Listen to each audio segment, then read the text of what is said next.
United Artists, Cable of Westchester, and Cable 3 Sports presents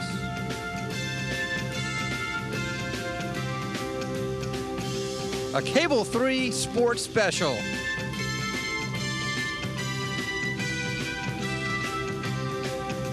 And it's the 1991 High School Football Game of the Week. And today's game is brought to you in part by the People's Westchester Savings Bank.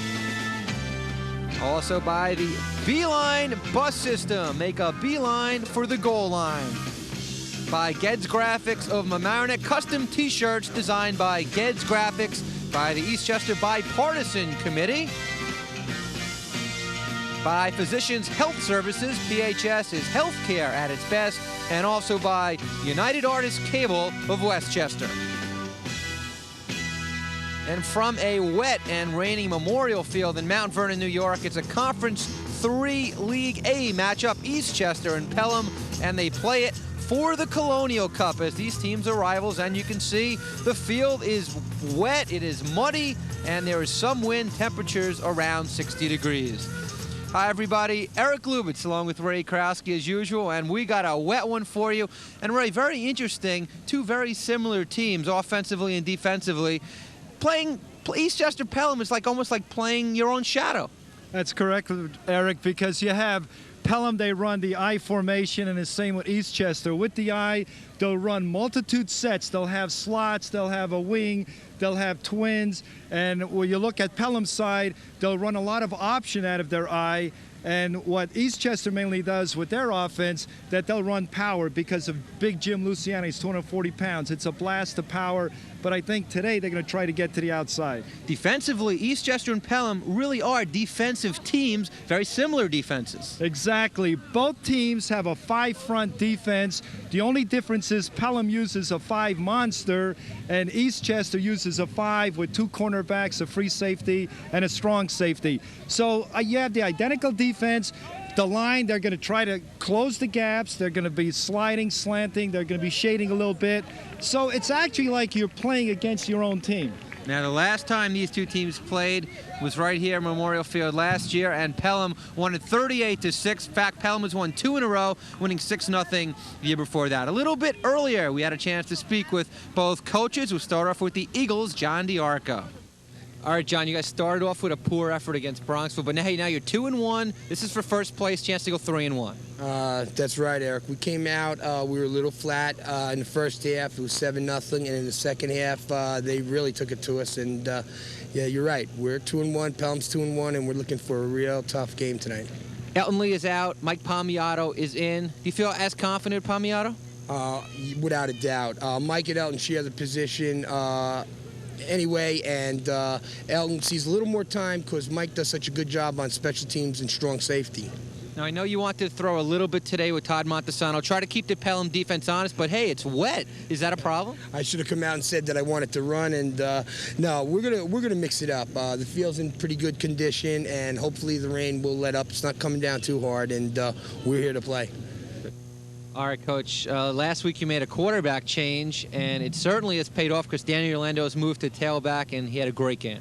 That was done out of necessity. Jimmy Long was our I-back. Our I-back is the focal point of our offense, and Danny's our next best athlete, so we put Danny back there. But both kids had a lot of reps in practice, so it wasn't so much of a shock to us. Now, people know about Pelham football, know Dave Rickle from last year, great receiver, all-county, but now you're not throwing to him as much, but he's adjusted well.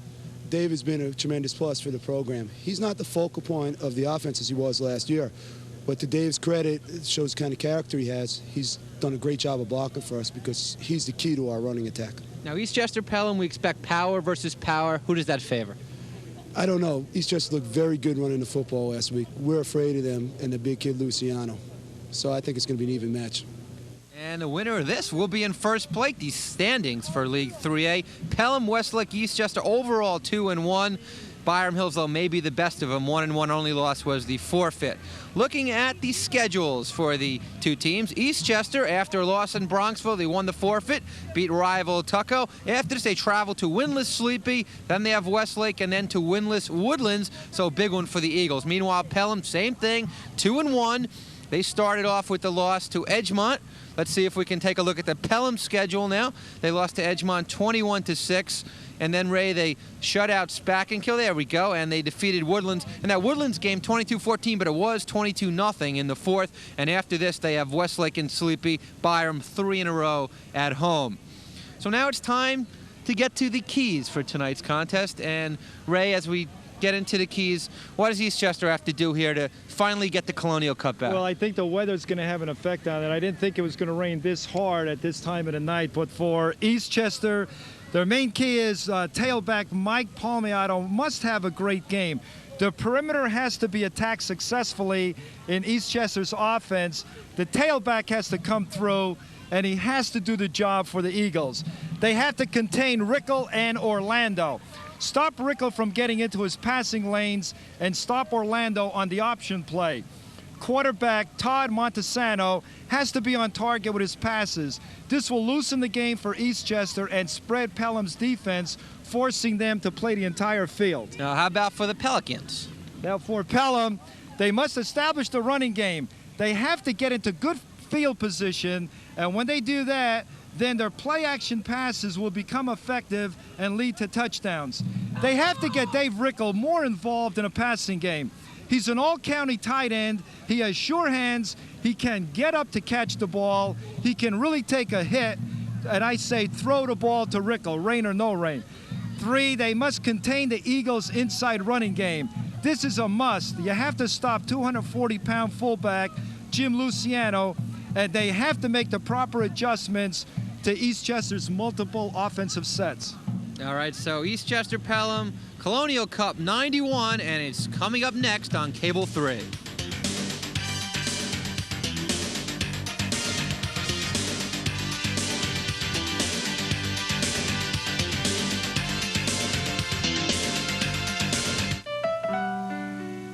In 30 seconds, we can't explain it or give you enough examples to prove it. But if you spend the next 12 months under the care and coverage of Physicians Health Services, you'll know why PHS is healthcare at its best.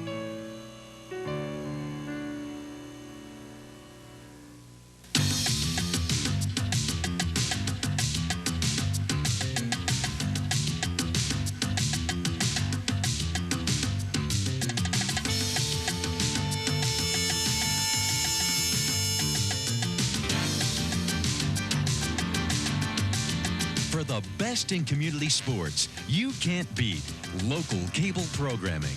TV that hits home.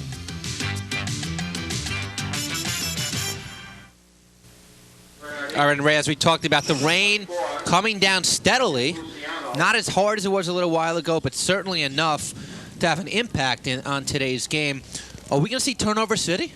I think we're going to see turnovers because of the rain, but I'm really concerned. I really thought that Pelham should get into a passing game more with Rickle, and I don't know with this rain that they're going to really throw the ball as much. And I'm sure that Eastchester wanted to throw the ball with Todd Montesano because they have Bernardini, a good receiver. And this rain will have an effect. I think the backs really have to hold on to the ball. Both teams are well prepared. Coaches have done a tremendous job. It's going to boil down to execution and who really wants it the most. And the defenses are really going to pop people. So when you're going to get hit hard, those backs have to hold on to that ball. And if it's not going to be held on, it's going to be slippery, and that's where you can have the turnover with the fumble. Pelham has been preparing for this. They practiced twice this week in wet grounds, in wet conditions, and they're hoping that's going to pay off today against Eastchester. Right now, at the middle of the field, the captains for the Eagles and the Pelicans are standing there, and we're going to go down there momentarily for the coin toss. The captains for Pelham, Dave Rickle, 87, Danny Orlando, number 12. Now let's go down there. Official timer up in the booth. We got Joe Smalls, the umpire. Kevin Mackey, my head linesman. My name is Ed Cipollari. You're the visiting team, am I correct? Yes, sir. That's a head, that's a tail. Want to toss it in the air, catch it, put it on my wrist. You cry while it's in the air. You ready? Heads. It is a head. You won the toss. You like to defer. You like to defer. Eastchester has won the toss. They defer to halftime. You have your choice now. You like the ball. You like the football. Which goal would you like to defend? Would you get in front of me here, you two? And you four line up straight here, please. Once again, Eastchester won the toss and they deferred. Eastchester will kick. They will defend the south goal. Pelham will receive. Shake hands, Captain. Pelham will defend the north goal and receive. All right, so the Eagles win the coin toss, but they elect to defer to the second half, so Pelham will get the ball first. The officials for today's game, Ed Cipolari's crew, and Joe Smalls is the umpire, and they're the rest of Ed's crew today. And officials also have a tough job of it in wet grounds. Well, look at Ed Cipolari. He had a triple bypass about 2 years ago, and he's a tough individual. He's in there. He's also a baseball umpire, really loves to work with kids, and here he is. I mean, the weather's not really the greatest weather, but it's great football weather, no doubt about it, with the rain and the mud. Now, you're going to really see some good hitting here, and the guys are going to have a lot of fun out there in the field. So the Eagles will kick it off. Mark Bernardini is the Eagle kicker. Danny Orlando, Dean DeRenzis will receive the kick as we're about a minute away from kickoff. And while we have a couple seconds, let's go down on the field to Pete Archiello. Okay, quick field update. As it continues to rain here at Memorial Field, the outskirts of the field are still dry with the grass. In the middle of the field where there's no grass, it's getting a little wet. It's questionable why Eastchester would defer to the second half when the field could really be sloppy. Back to you guys. Well, Ray, I'll answer that. I think they deferred to because I think maybe you want to start off on defense here. These are two defensive teams, and with the bad weather conditions, maybe you force a quick turnover. Maybe that's why they did it. Well, that's a possibility, but also with the field condition, it's not really that bad yet. It's going to get worse as the game continues. So you want to get the ball now so that your backs can really dig in, get some of that turf, and go forward and, pick up first down, and get good field position.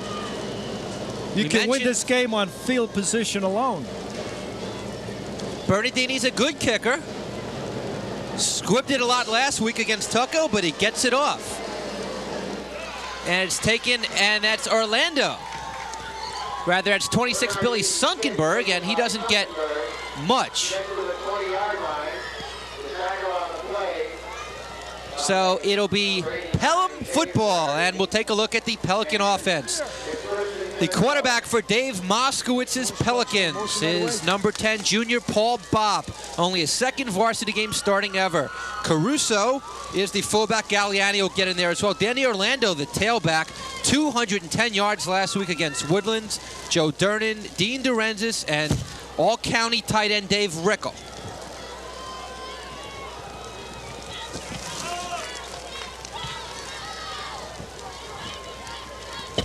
And the first play from scrimmage is a handoff to the right side and a few yards. And it'll bring up a second down. We'll take a look at the Pelican offense. And the offensive line looks like this. For Pelham, it's Gus Chimos and Matt Runge on the right side. Chimos, the best of them. Mateo, Charlie Runge, and Fenlon. And Charlie Runge and Chimos, Ray, you have two exceptional linemen. Well, you have Chimos, number 65, the right guard. He's a junior, 5'9", 170 pounds. His family moved from the Bronx. He's an honor student and president of the junior class, a great football player. And on second down, right up the middle. And that was Galliani, the fullback. And he got nothing.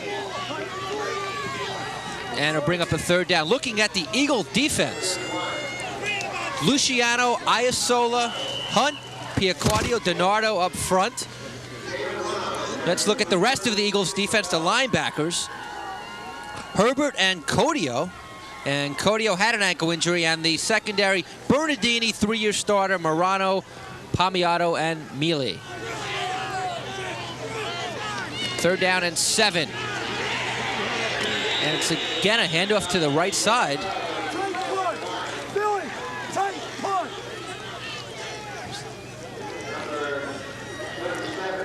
See, the defense of Eastchester is really tough in there. They're in that 5-man front, and what they're doing, they're really being strong. The tackles are pitching in, taking the gap to the inside. The defensive ends here are the key where they have to play tough, you know, to keep the containment. But the interior linemen and linebackers are doing a tremendous job. It's hard to run tackle to tackle. And Dave Rickle will punt for the first time. And he gets off a short punt. And Palmiato takes it and goes past midfield all the way to the 45. So Rickle's punt is taken by Palmiato and returned it about 6 yards. And the Eagles will have it for the first time. And it was a good choice there, the way it's turning out for Eastchester when they they deferred, and now they have excellent field position because the defense did hold the offense of Pelham. Okay, the offense for the Eagles, Todd Montesano, junior quarterback. Luciano, the bull, at fullback, with Leout Palmiato is the halfback. Bernardini, the number 1 receiver. Sincomani, the tight end. First play from scrimmage. And it's maybe 2-3 yards for Palmiato, the tailback. And it'll bring up a second down. The offensive line for the Eagles looks like this. Iasola, and he's 265. Drews, Feldman, Hunt's all league. And Skolaski and Piaquadio will share the other tackle slot.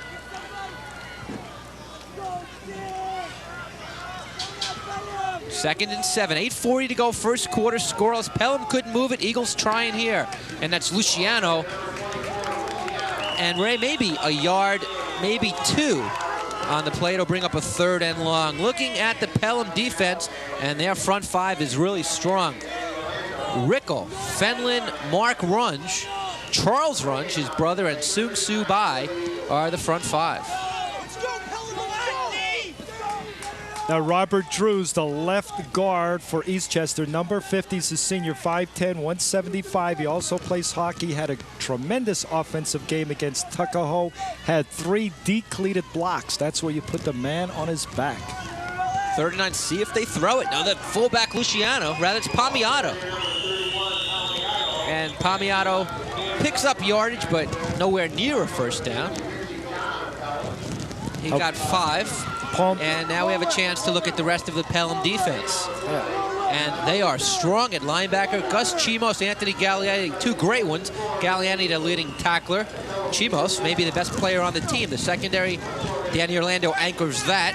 He had a touchdown, ran back for an interception touchdown, rather, against Mackinkill. First punt for the Eagles.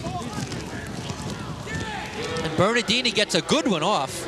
And it goes into the end zone. And lucky for Pelham, so it turns out to be a 39-yard boot for Bernardini with no return. And Ray, as we expected, it's a game of field position and defenses so far. Well, the defense is doing a tremendous job for both teams, and the field position, you're right, Eric, is going in Eastchester's favor. Here, Pelham has the ball. They have 80 yards to go for a drive, which is very difficult to do in high school because there might be a mistake with a fumble, offsides, any kind of a penalty. But to go 80 yards for a touchdown, that's difficult, and this is a chore that Pelham faces right now. The Pelicans couldn't do anything the first time. 3 and out, and Paul Bopp will try to get him going here. And Bopp hands off, and nothing for Danny Orlando. And that is a happy number 60, and that is the nose guard, Bobby Hunt, 5'10" junior, and he throws Orlando for a 2-yard loss. Now, Robert Hunt is a great ball player in there. He's very quick. He's fast. You see his quickness right there on that tackle. He's a 2-year starter. Last year, he was an all-league player. It looks like the Eastchester defense is really pumped up here. 2nd down and 11, they call it. End zone view. Bopp, the first time he throws, complete to Rickle. And his big tight end completes it just short of the first down. They picked up about 10. It should be 3rd and 1. Now, Dave Rickle's a senior, 6'3", 210 pounds, co-captain of the team, a 3-year starter. That's the guy they have to get the ball to. He can go up and he can catch it.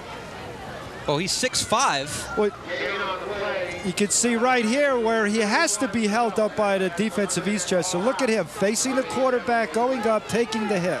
On the program, they have him down for 6'3". You say 6'5"?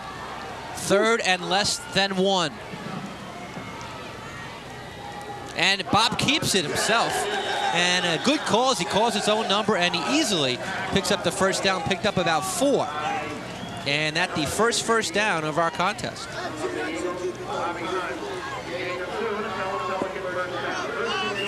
And Ray, Paul Bob, only his second game, started last week against Woodlands.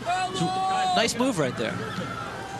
Well, Bob should really be used to playing quarterback because he grew up. His brother, Mike Bob's a tremendous all-time great quarterback for Pelham. And he's in the family. They're talking about quarterback position, what to do, how to call your plays. So he got his experience there at home. And the fullback up the middle, Luis Caruso. One of their 2 fullbacks. We've seen Anthony Galliani already. And Pia Quadio with the tackle. Boy, this is that old-style type of football, that sledgehammer football. You know, run off tackle, run up the middle, run with an isolation, power. And the defense is playing the inside game very tight. It's going to be tough. It's going to boil down to execution and who wants it the most. 3 yards for Caruso in his first carry. 2nd down and 7. Clock moving quickly. No passes, basically. Only 1 throw in the game so far. Under 5 to go, quarter 1. Now Pelham's in a power eye right. Bob, and there's Sunkenberg, the 3rd back through. And he has good yardage. Luciano finally brings down Eastchester's 3-year starting defensive end. See, that was a counter play. All the backs were going to the right, the counter coming back to their left. Here's the counter. You see this? Now looking for that hole. The hole is filled quickly, but he does pick up some yardage. When you run that counter, you just have to be like an elusive type of a runner, a slashing type of a runner. Just get through that line of scrimmage, square your shoulders to the goal line, and turn on the burners. Sunkenberg got 4, 3rd and 3. Bob to throw. He gets it off, complete. And that's his favorite receiver, Dave Rickle. And in the rain and all, already 2 receptions in the first quarter for Rickle. And the Pelicans have a first down. See, this is one of the things I said on top of the program. You have to get Dave Rickle involved in the game, the passing game especially. Look at those hands. Great hands. He's an honor student, interested in a Cornell University. Good athlete. Plays basketball, baseball. He was all-league basketball his sophomore year. And this is the deepest penetration in the contest. Now, this is one thing that Dave Moskowitz, the coach for Pelham, wanted. He wanted to field position and really control that ball. He's got it here. Bob added the option. And he doesn't get much here as he doesn't fool Eastchester. In on the tackle, number 64 for the Eagles, along with Anthony Piaquadio. And 64 is Mike Feldman. Mike Feldman's a senior, 6'2", 200 pounds, a 2-year starter, and he's also a hockey player. Call it no gain for Bob. It'll bring up 2nd down. It's the 2nd time Bob has rushed. Pelham has really mixed it up so far. They've given it to 5 different runners, and Bob has thrown twice to his tight end. And there's Dave Moskowitz, first year at Pelham, but he coached 3 years at Ramapo, and he was 12-14-1 there. Had a big win last year, beating New Rochelle. Yeah, and I'm telling you, he had a great back at Ramapo. His name is Nichols, 6'4", 230-pound tailback. He's still there. Bob to throw. Gets it off long. And it's incomplete, but there is the flag.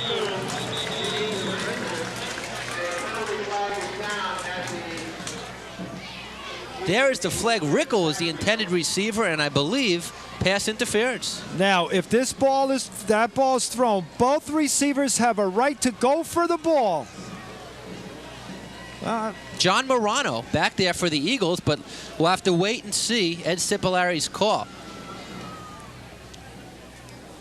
Looked like good coverage, huh? Yeah, well, it definitely looked like good coverage. It may have been pushing off by the offense.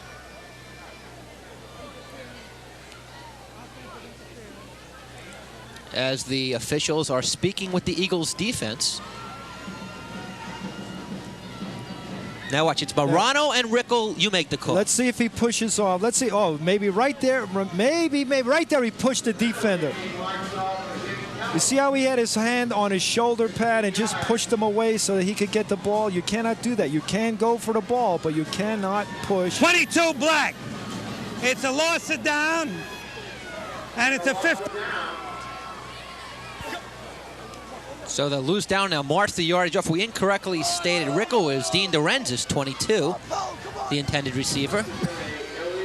So it's 15 yards against the Pelicans. That's the game's first penalty, and now it's 3rd and 25. Pelham's 2 for 3 on 3rd down, and a draw here doesn't accomplish much as Eastchester stuffs it. Orlando limping there. He was the runner. He didn't pick up much. Now it's very difficult now starting off in this game to run off tackle or up the middle against Eastchester defense. They're really psyched. They're really doing their job. The defensive ends are containing the outside. So we're going to have a defensive struggle here. We're going to have one of those old-fashioned sledgehammer type football games. It may not be colorful or beautiful, but it's tough and rugged. Second punt for Rickle. First one went for 25. Bad snap, but he gets it off, and it's a good one. And Palmiato, I don't know if it hit him or not, he picks it up. And he's on his feet with a nice 10-yard return over the Eagles' 40. So a 32-yard kick for Rickle, 10-yard return for Palmiato, and Eastchester with good field position at their 41-yard line.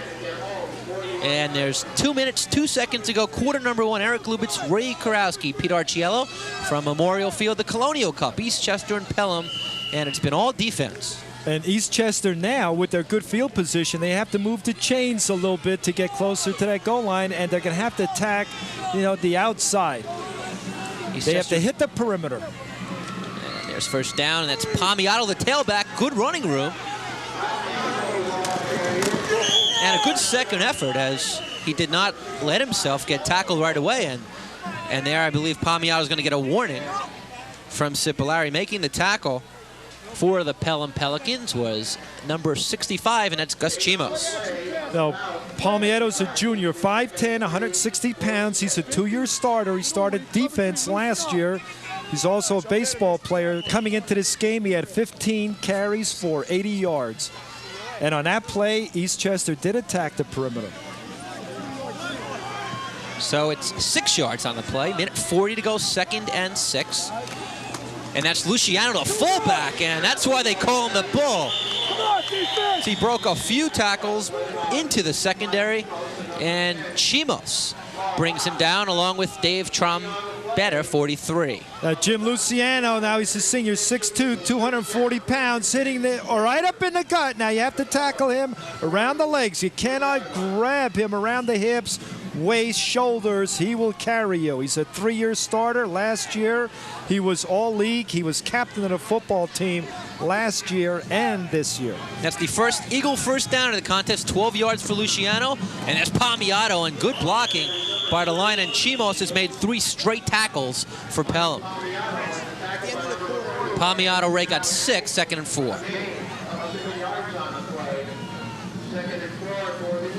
Talking about the end of the quarter. And Ray, it looks like the offensive line for Eastchester is dominating the line of scrimmage right there. Well, yeah, Mike Feldman at center, Robert Hunt at right guard, Robert Drews left guard, Anthony Iasola is at left tackle, 6'1", 265 pounds. And watch, they'll run behind him often in this game because he is a tremendous blocker. Luciano that time gets nothing as Dave Rickle met him on the right side. And that will bring up a 4th down. And that may be the final play of the quarter. I'm sorry, that brings up a 3rd down. He lost 1. So it's 3rd and 5. May be able to sneak another play in here. It's scoreless. Late quarter number 1. Eastchester with just 1 first down in the quarter. This is their 3rd down opportunity. They did not make their first try.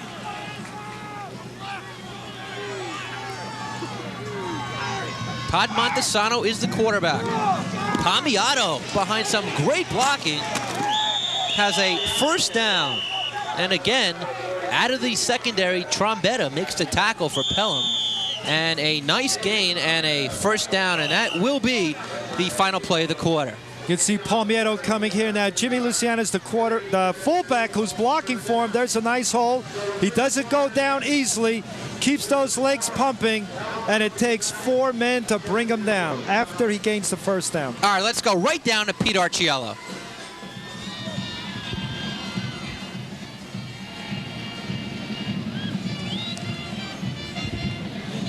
There's only one reason why a mother or father would let their young man out on a night like that, and that's for a football game. This one has a lot of special meaning.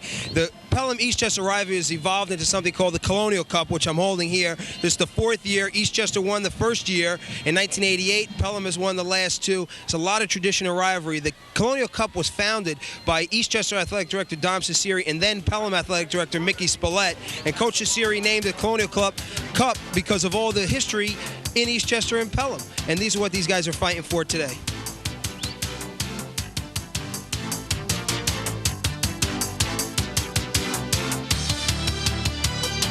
No matter where you go, to work, shopping, or play, getting there is an important part of it. So why not travel in style on the Beeline? Do a little relaxing on the way. Touch up that report for that big meeting. Make a new friend, or just get ready for the game. Every day, more smart people realize the comfort, economy, and convenience of the Beeline. With buses to virtually anywhere you need to go, the Beeline is the way of the future to get where you need to be. You can't go wrong with the Beeline, the right line. An important message from Eastchester Town Supervisor James Duty. I'm asking the voters of Eastchester, Bronxville, and Tuckahoe to support the entire Eastchester team on Election Day, because working together, we get results. Les Vaccaro, Jim Kerwood, Patty Dornwind, Joe Burke, John Gilday. Vote Row A or the Town Independent Line, Tuesday, November 5th. All right, back at Memorial Field, we missed one play. It was a Palmiero run to the outside where he gained a yard. So it's 11:52 to go. Second quarter, 0-0 Eastchester inside the Pelham 30-yard line now, and they have a 2nd and 9.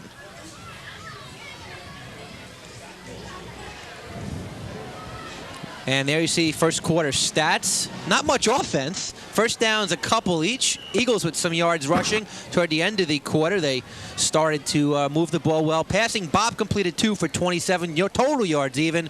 And time of possession in favor of Pelham.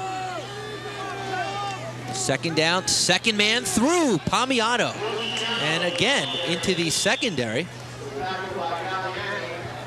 Galliani made the tackle, and Palmiero picks up some nice yardage. It'll be 3rd and 2. And you can see on that play, Jim Luciano, the fullback, went to the right, and I imagine that Coach DiArco feels that Pelham might be keying on Luciano, so he sends Luciano to the right, Palmiero to the left with the ball, and picking up good yardage. Well, Eastchester's starting tailback, Elton Lee, is out, so Palmiero not really a sub, that he gets his playing also, but now he's really being depended on. 3rd down and short, and Luciano right at the line of scrimmage, right at the first down marker off the seaward spot. And we may have a measurement, and in fact we will. He needed 3, and that's about what he got.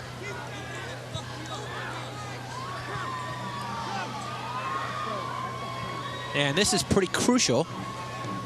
How to get to the 25. It's crucial in 2 ways, because number one, you want to get the first down. Secondly, if you do get it and you go in to score, you're scoring first. It's early in the game, and that could be a key, which is very important. Ray, 38 yards already for Palmiero, and he did get the first down, so that certainly helps the Eagles all the way to 22. 38 yards for Palmiero, and Scott, before the game, I talked to Montesano, the quarterback, and asked him what he thought about having Lee hurt and Palmiero. And he said, well, I feel just as confident giving it to Palmiero, and he's proving it so far. Palmiero's a tough ball player, both sides. That's Luciano, though, and he drags 2 or 3 Pelican defenders. Dave Rickle in on the tackle with Charles Runge. And Runge, a good one. They have 3 Runges on this Pelham team. Runge, a 6'1", 205-pound senior. And 4 for Luciano, bring up second down. Charles Runge is the defensive left tackle, co-captain of the team, tough, tenacious lineman in that. And the ball is on the ground. Luciano fighting for it. No signal as of yet. I think Eastchester got it back. No, they didn't. It's Pelham football. And the first miscue of the game, a costly one, as the Eagles were inside the 20 of Pelham. That was a costly mistake because you had the momentum with Eastchester. They were driving, excellent field position, hungry, looking for the goal line. Now, you have to give the defense of Pelham a lot of credit because they hung in there. They were tough. They really came across that line of scrimmage defensively, created the fumble. They recover it. Now, what a boost for them. So Dave Moskowitz's team comes up with the first big turnover. So from the 14, it is now Pelham ball. Paul Bopp calls the signals, and nothing as the Eagles defense comes up large there. It's tough to see from our vantage point who carried that football. And I believe it was the tailback, Danny Orlando, and he got nothing. And Ray, on 4 carries, Danny Orlando has 1 yard. A lot different than his 210 he got last week against Woodland. See, that's the thing. I really feel that both coaches did a tremendous job in preparation. They know that Orlando rushed for 210 yards. The defense is geared to stop him, and they're doing a good job in there, especially the defensive lineman of Eastchester. Bopp to throw. Gets it out to Sunkenberg. And Sunkenberg breaks the tackle and is finally brought down by Palmiato, who's playing it on both sides of the ball. This is a good pass play right here because it's not downfield. It's out in the flat. He's wide open, puts up a little move, picks up the extra yardage. And I'll tell you what Paul Bopp is doing. He's keeping it simple, but he's 3 for 3 in throwing the ball, 33 yards. And he came into this game with only 8 passing attempts for 40 yards. So really throwing more than maybe we expected. Well, Paul Bopp's a leader. He's very knowledgeable. He plays basketball, and he's on a track team. And here he completes it again, a safe one to Orlando. He's tackled by a host of Eagles. Herbert is in there on the tackle, along with Piaquadio. You see again what Pelham's doing. They're hitting the perimeter. If they're not running there, they're throwing there. There he is now. He's cutting to the inside, which could be a mistake because you're going into that linebackers who are coming across, pursuing, making the hit. You know, you might give a juke move to the inside and get to the outside. Get to the sideline. Then square off to the goal line and turn the burners on, go streaking down her for as many yards as you possibly can without going out of bounds. It was a first down just enough. Gained 4. 8 minutes to go in the first half. We're scoreless. And there's Orlando behind the fullback, and he gets into the secondary for about 7 or 8 yards on the play. Now, Orlando's not only a great athlete, but last week he was the athlete of the week at Pelham High School, but he's an honor student. He totaled over 1,200 in the college boards. He's the president of his senior class, and he also was the president of his junior and sophomore classes. Talk about leadership qualities. He picked up 8 there. He has it. That's the first time we've really got a chance to see him run the ball well. Yeah, once he gets in the open, he can really take off. And what Eastchester's doing, they're bottling him up. What they have to do is get Orlando to the outside a little bit more. 2nd and 2, ball at the 32 of Pelham.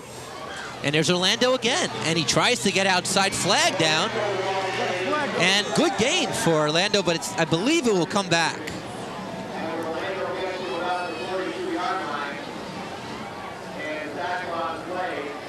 And we'll wait for the official word. And it is against Pelham, so Orlando's run for naught.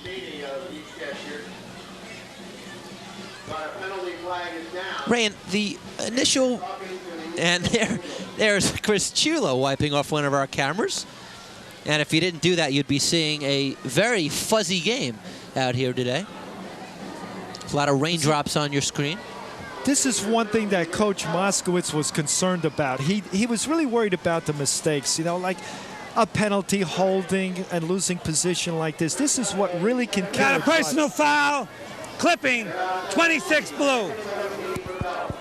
And that is on Sunkenberg, and that is the second penalty.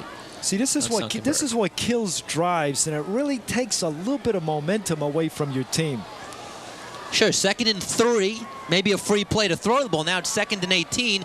You're back inside your own 20 again.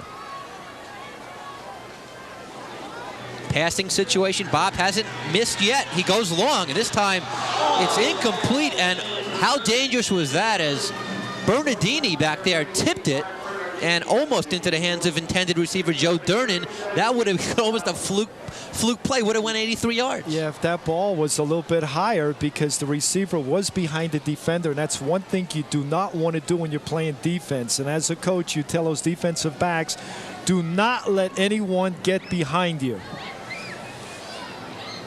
And Bernardini, a 3-year starter back there for Eastchester, almost disaster. 3rd and 18, 6:35 in the first half, as predicted, with a wet game, wet ground, scoreless. The rain has stopped, though. And right up the middle Orlando, and that's nothing. A lot of times on 3rd down, maybe you want to draw it, get some yards, get some field position before you punt, but that's twice the Pelicans have tried it, and they have not made it either time. No gain. So it's 3rd and long twice they've tried it to Orlando with no results. 4th down, Rickles' 3rd punt of the game. He's averaging 28 here today. And Ray, they've had some trouble with their snaps. Especially on these punts, they really have. That was one thing that was really concerning Moskowitz, getting that ball back to Rickles so he can punt it. Mark Bernardini, Mike Palmiotto back there. And it's almost a fake as Rickles gets it off Palmiotto at the 48. And he returns it just 3 yards. And there, on the other end of the field, the tempers have been flaring up. That was Dean Dorenzis and Ian Crowley. And again, Eastchester has the field position. They really, all they have to do is move those chains, get there close to that goal line and score. But time and time again, the defense of Pelham, they're rising to the occasion and they're stopping Eastchester. And the Eagles have had the field position advantage so far. Hasn't put them up anything on the board. 5.5 to go first half. From the 40-yard, Montesano for the first time throwing, and it's complete to Bernardini, and that is a NFL-type grab. He had 3 Pelicans around him. I don't know how he caught it. Mark Bernardini is 6'1", 170 pounds, a 3-year starter. Last year he was honorable mention All-League. And look at this. Mark's concentrating on the ball, goes up as high as he can for an excellent reception. He's a basketball player and captain of the baseball team. Coming into this game, he has 6 receptions for 110 yards. 23 yards on the pickup. Luciano's second back through, and he's tackled by Charles Runge. Big, one of the captains, defensive tackle. And Luciano got maybe 2. They'll call it 1, and it'll bring up a second down. And at the first time Montesano has thrown it, the lefty QB, coming into the game, 6 receptions, 110 yards. Just a junior. He'll be back next year, and he's getting better. He certainly can throw it. And before the game, he was saying, I wish they'd let me throw more, but I guess every quarterback says that. Well, that was one of my keys in the game, that, you know, with his throwing, he has to be right on target. That time he definitely was. He's a good thrower. He has good receivers in Bernardini. Palmiotto can go out there and catch the ball. Chico Amani can catch the ball. 2nd and 9 from the 22. And that's Palmiotto. And he doesn't go down easily. Okay, that was a blast play where you have the fullback and a halfback and a power I formation leading the interference, and Palmiotto with the ball. You have to give credit to the defense of Pelham for really stopping that, because you have the lineman blocking and 2 more backs coming in. And the tackles on that play were Mark and Charles Runge, the Runge brothers, and the 4-minute warning is upon us here. See, that comes, of course, quickly here. That's where this game's going to be won, right on the line of scrimmage, you know, to see who can beat who off the ball. If the defensive line really gets off at the snap of the ball and controls the offense, then the backs don't really have the running room. And Dave Moskowitz is turning this Pelham program around. He instituted a new system. The tailback is the focal point of his offense, a ground control type team, and said, hey, we have Dave Rickle, the great tight end, but we're putting my system in, and we're going to turn the program around. And the players have taken to him, and their fan support is there, and Pelham's on the rise. And he's doing a great job with the defense. You win a lot of games defensively.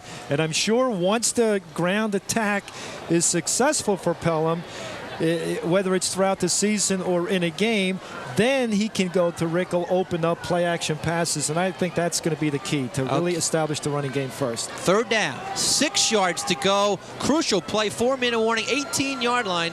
The Eagles got as far as the 14 last time, but unfortunately for them, they fumbled the ball. That's been our only turnover.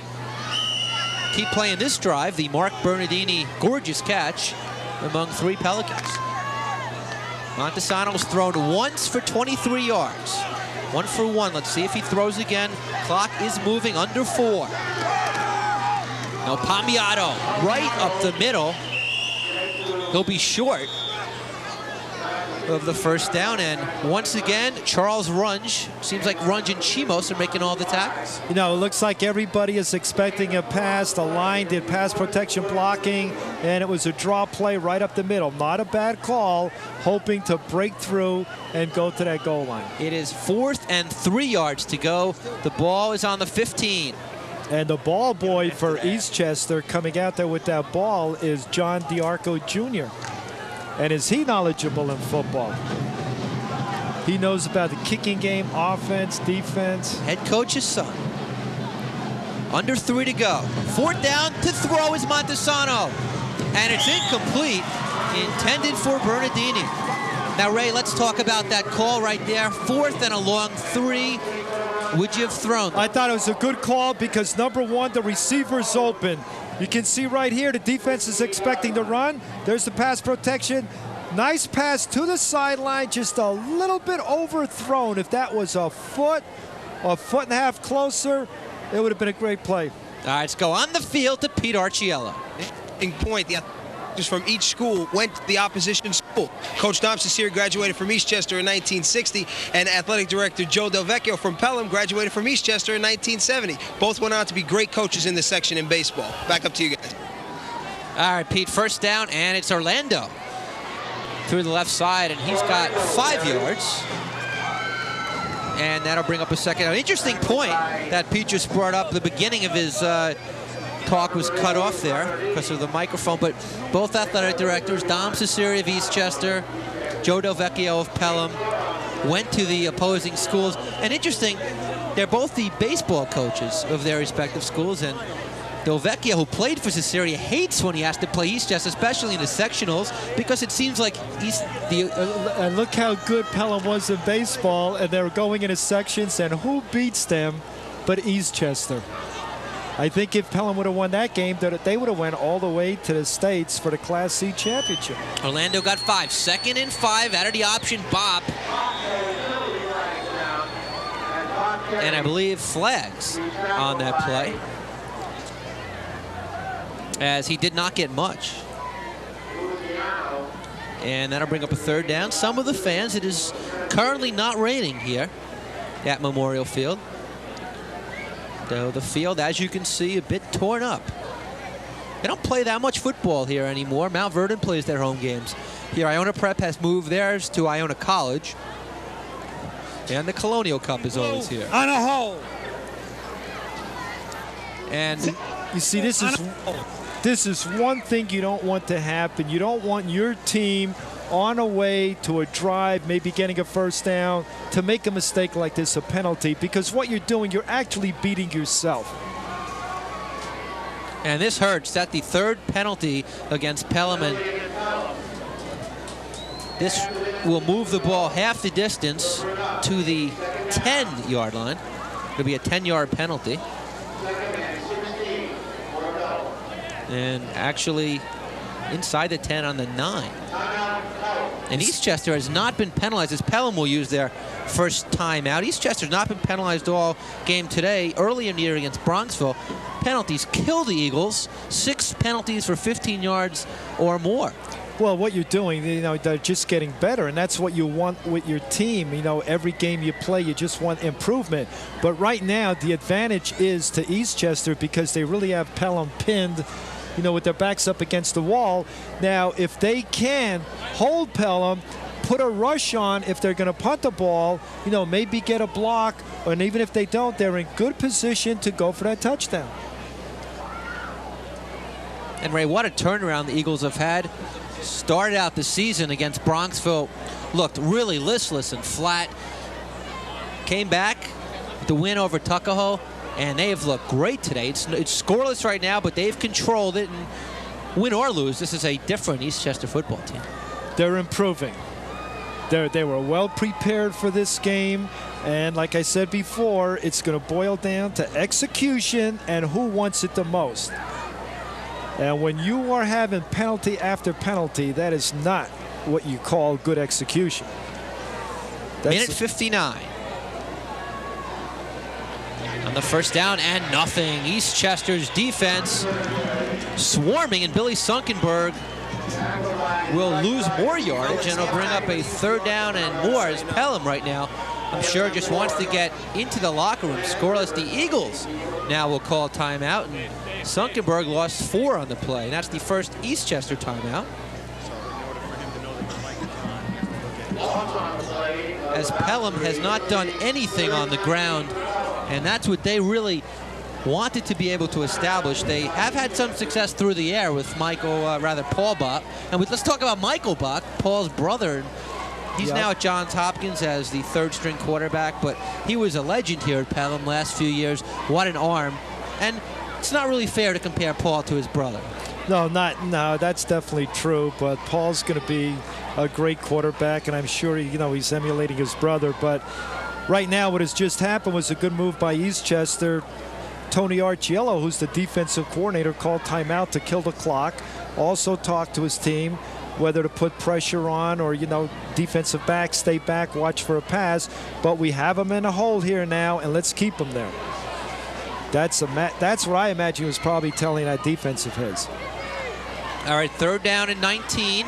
Minute 40 to go in half 1.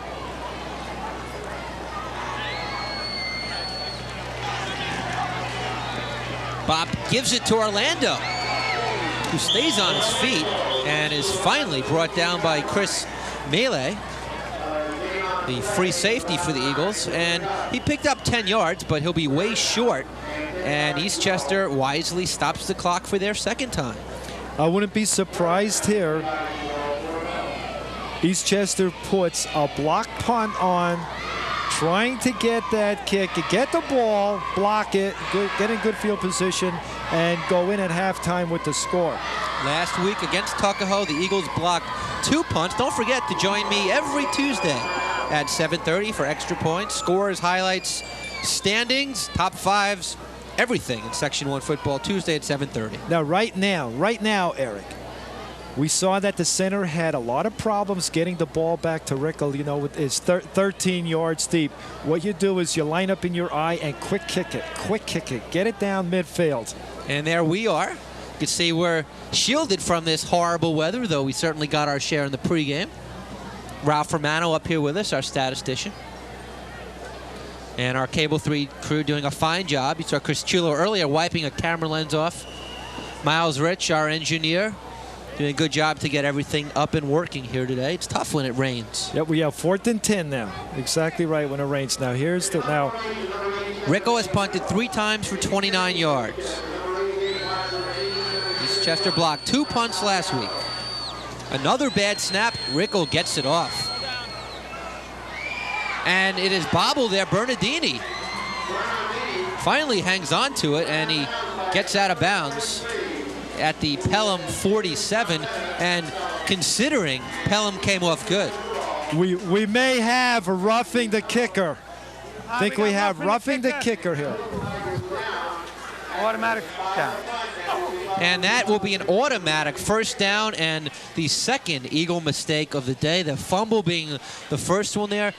And Ray, inexcusable right there, or is it just they went for the block so bad they just... Eastchester had to block the punt on. That was the play going in. They're so hard. And a lot of times when you're going full speed, you know, there's really no stopping. What you have to do is jump up and try to block where the ball will be kicked. You have to time it. You cannot go at the kicker. Automatic first down. You have to go in front of the kicker. You hear Ed Cipollari tell us automatic first down, and roughing the kicker hurts there.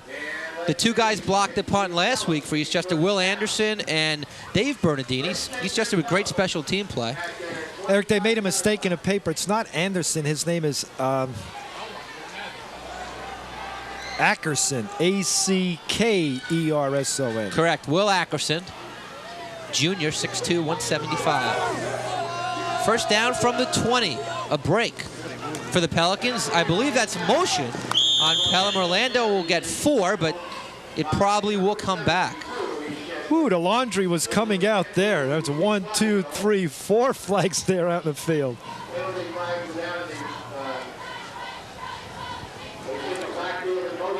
The Eagles have outplayed We have Pelham, motion against Pelham. but the scoreboard is zip-zip. At the 4th penalty against Pelham, they've been penalized for 45 yards, and Eastchester just penalized once, and that for roughing the kicker. That's probably not a bad kicker, an aggressive type, rather penalty. An aggressive type penalty, though, going after the punt.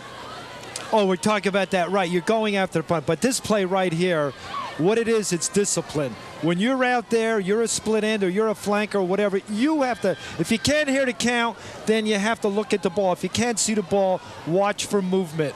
It's discipline.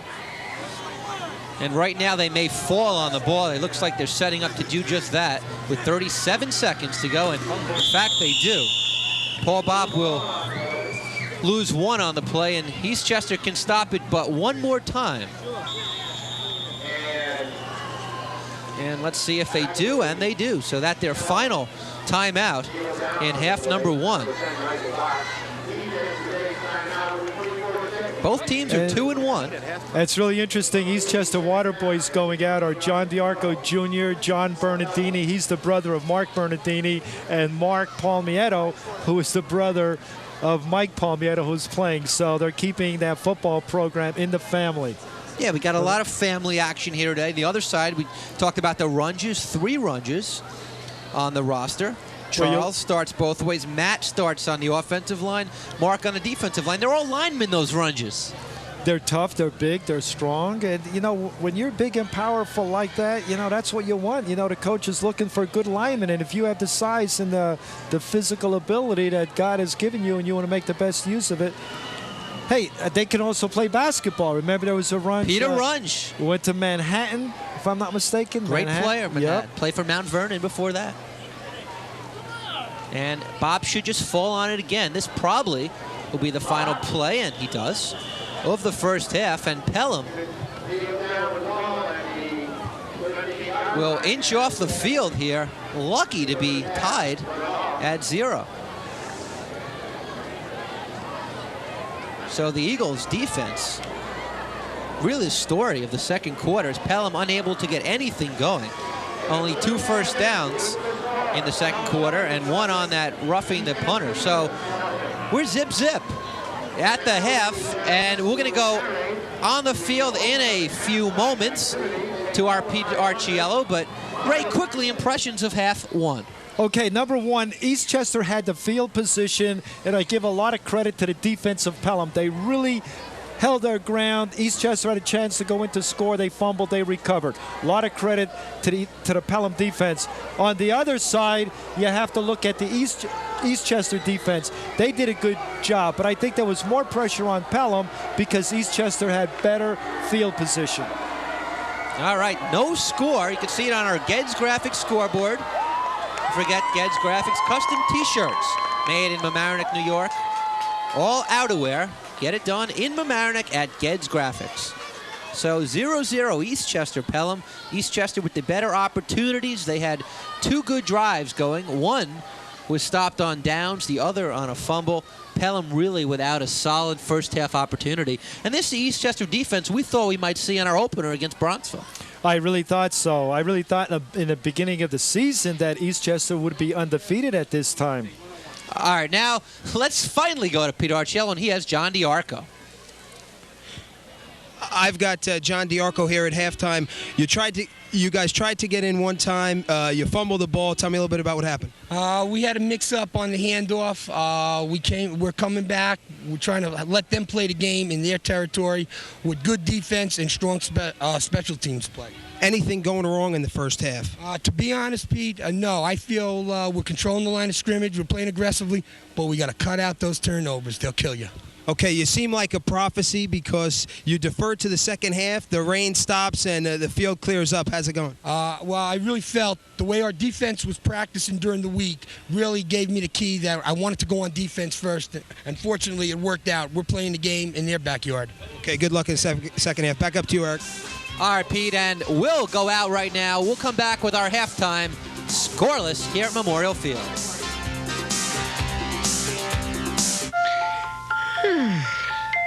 What was I going to do today? Oh, yeah, I'm going to stand up. What do you think, Arnold? How about you, Buster? Isn't it great Mom and Dad built us this new room? I don't know where they got the money, but whoever you are, thanks a whole lot. Okay, watch this, guys. Look who's on his own 2 feet. People's Westchester Savings Bank. Would life go on in Westchester if there were no theaters, no orchestras, no galleries or museums? Of course. But the arts make this county a most desirable place to live and work. Don't the arts just happen? No. They need support to flourish, and the arts deserve support because the arts enrich lives, provide jobs, encourage tourism, stimulate economic growth, and most important, the arts help kids learn life skills. The 1991 Westchester Arts Fund campaign is in full swing. Your contribution will have a direct impact on the cultural life in your own community.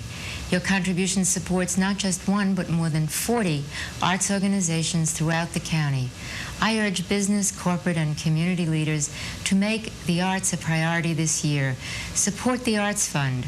And for information, call the Council for the Arts in Westchester at 428-4220. Thank you.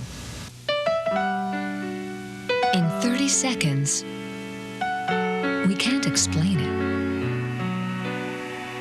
or give you enough examples to prove it. But if you spend the next 12 months under the care and coverage of Physicians Health Services, you'll know why PHS is healthcare at its best.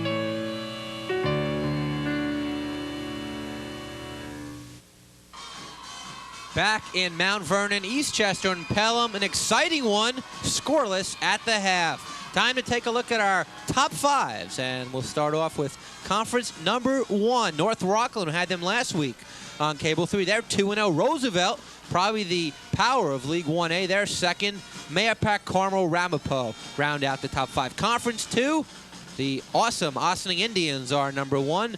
Ryan Nyack getting closer to the showdown between them, 2 and 3, and then Somers and Brewster round out the top 5. Conference 3, Dobbs Ferry, number 2 in New York State, number 1 in our top 5s for conference number 3. Briarcliff, Pleasantville, Edgemont, 3 of the next 4 teams all in the same league, and Bronxville is 4th, 2-0.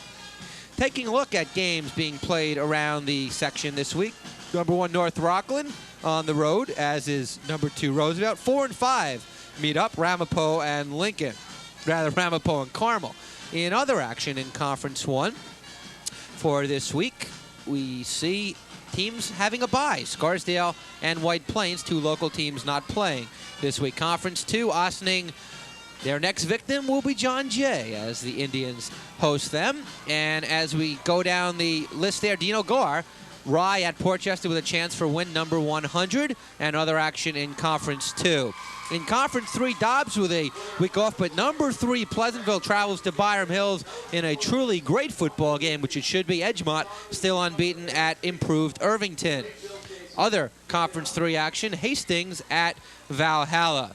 So, right here, we have a 0-0 game. It's Eastchester Pelham on our Geds graphic scoreboard. We'll come back with more halftime next. In 30 seconds, we can't explain it or give you enough examples to prove it. But if you spend the next 12 months under the care and coverage of Physicians Health Services, you'll know why PHS is healthcare at its best.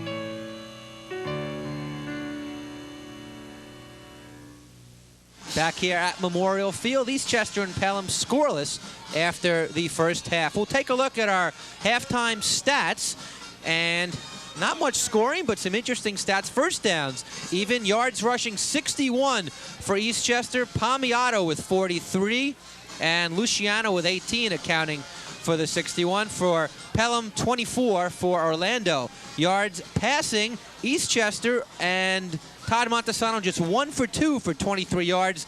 Bob is 4 for 5 for 34 yards. Total yards right down the middle. Only that Eastchester fumble and time of possession, well, that doesn't really mean anything. Eastchester dominated here in the first half, but as we mentioned, haven't been able to get anything on the board. They failed in both opportunities. So we'll come back with the second half kickoff. It's Eastchester 0 and Pelham 0. Important message from Eastchester Town Supervisor James Duty. I'm asking the voters of Eastchester, Bronxville, and Tuckahoe to support the entire Eastchester team on Election Day, because working together, we get results. Les Vaccaro, Jim Kerwood, Patty Dorenwind, Joe Burke, John Gilday. Vote Row A or the Town Independent Line, Tuesday, November 5th. Okay, sweetheart, this is it. Go ahead.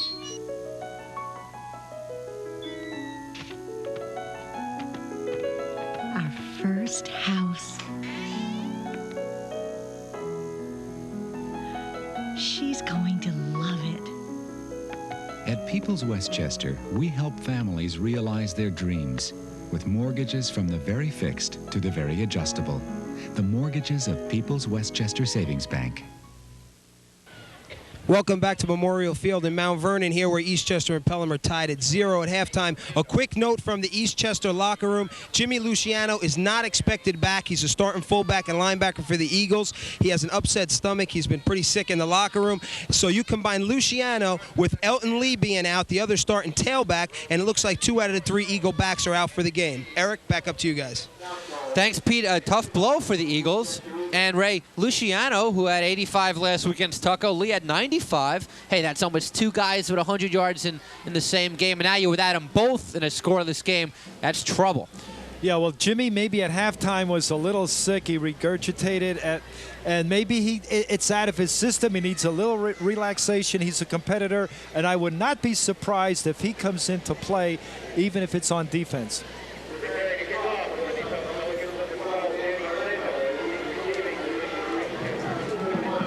The Eagles will get the ball first. Remember, they deferred in the first half. Kicking for Pelham is their kicker, Dave Rickle. This will be the first time he's kicked it off today. Mike Palmiato, Matt Mariani are back.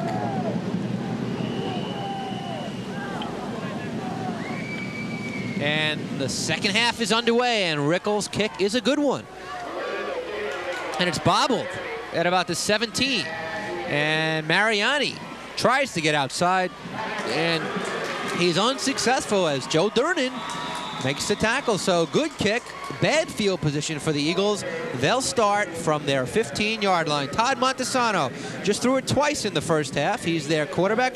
Luciano will be out now, so Palmiato, the tailback. It looks like Mauro Piccinini will be the fullback. Bernardini, the other halfback. Matt Smith. Cinquemani is the tight end. We mentioned Matt Smith, also Matt Mariani, Robert Sacchi come in for him. The offensive line, Iasola at 265, Hunt all league, Feldman 200-pound center, and the offensive line has been great. The Eagles are going to call a quick timeout, so some confusion right away for the Eagles. Let's look at the Pelican defense. Rickle, Charles Runge had a great first half, the stalwarts of the front five. And the linebackers for Pelham, Chimos and Galliani, had a good first half. Called Chimos' name a lot. And the secondary, you mentioned Danny Orlando, the monster back. He anchors that Pelican D. And Ray, a quick timeout for Eastchester.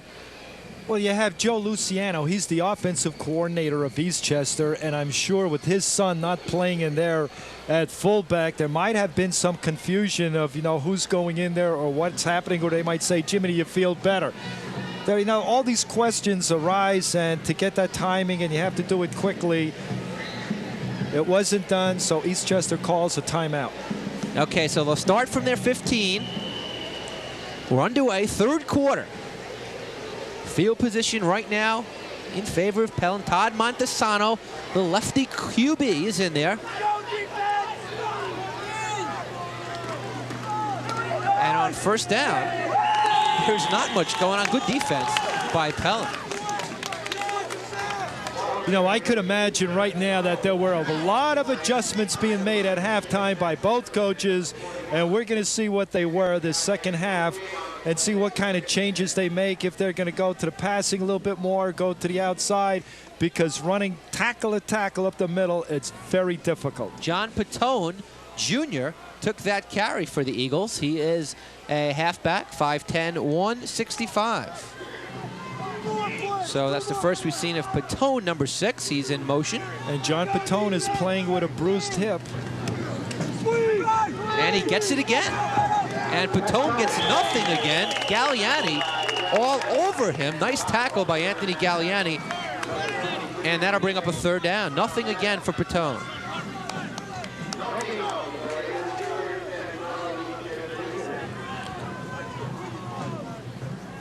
Now Patone's the junior. He's going to hit the outside perimeter right here. You can see that guard pulling. That was Drews. There he is. He's looking for running room. Can't find it. Galliani comes in to make the tackle. He's a 3-year starter, Galliani. Last year he was a guard. Passing situation. Montesano rolling. It's being chased, and it's intercepted.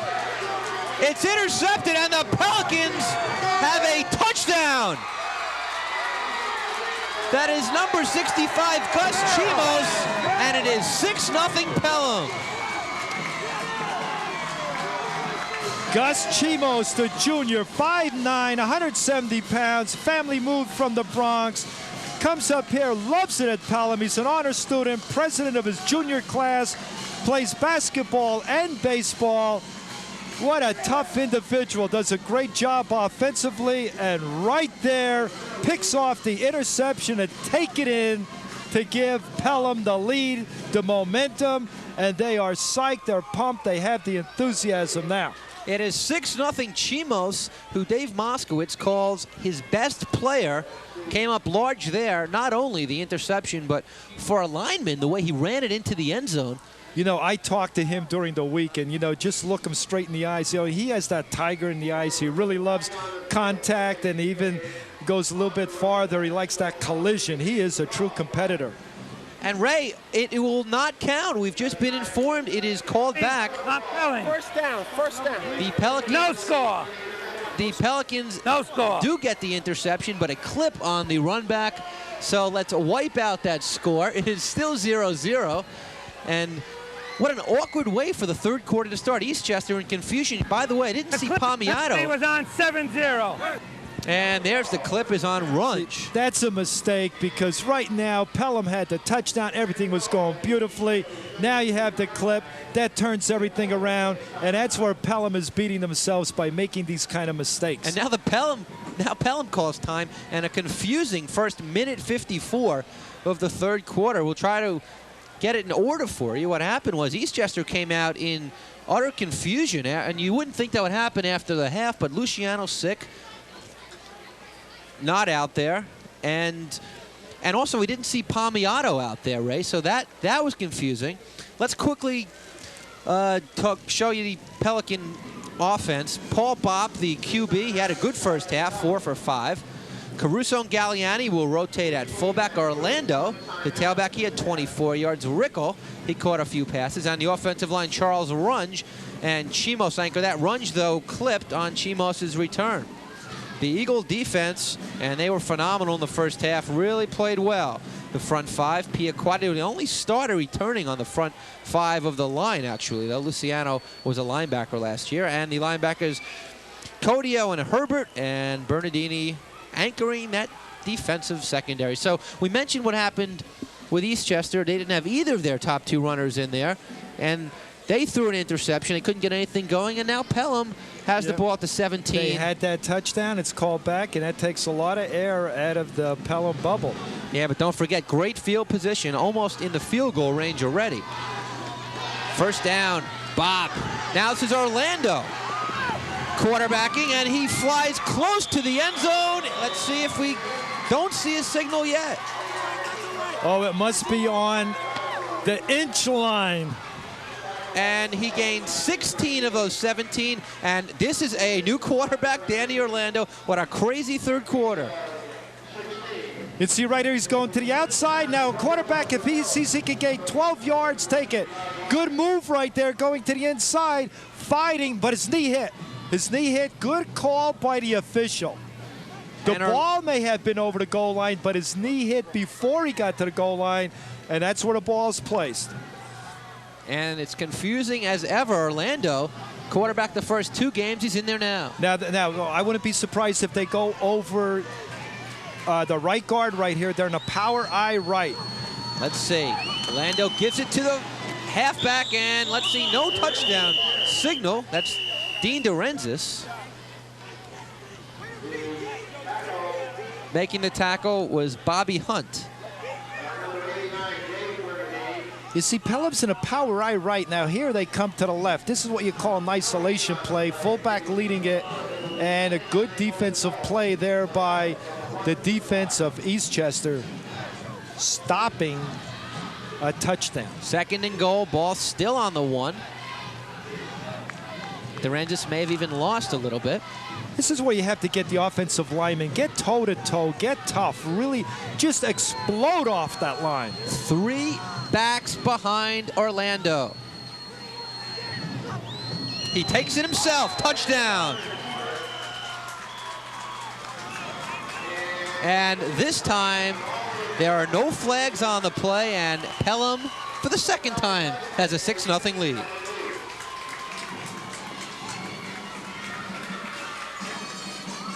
This is a sure, safe play. All you have to do is just go straight ahead, and the linemen just have to fire out, meet their defensive man at the line of scrimmage. That's about all you have to do, and Orlando goes across for the touchdown. In that situation, also, the defensive linemen for Eastchester have to fire off the line. That would have been a heck of a goal line stand there on the 1-foot line.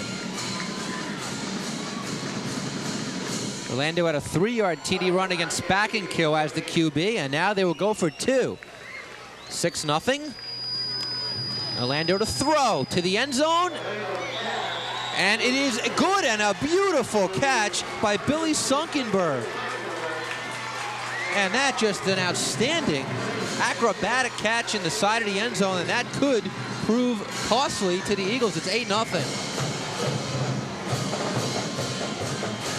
Now we're going to look at this cat right here. Now, what happens? One of the receivers on the outside goes to the inside, and this receiver's on the inside going to the outside. It's almost like a cherry picker. He was wide open. Great catch. Went up, concentrated that ball into his hands, and comes down for the 2 points. And that's a one-handed grab. Yeah. Phenomenal catch. It's 8-0. And Ray, let's again talk about this. How could Eastchester come out of the locker room that confused? They were without both of their runners.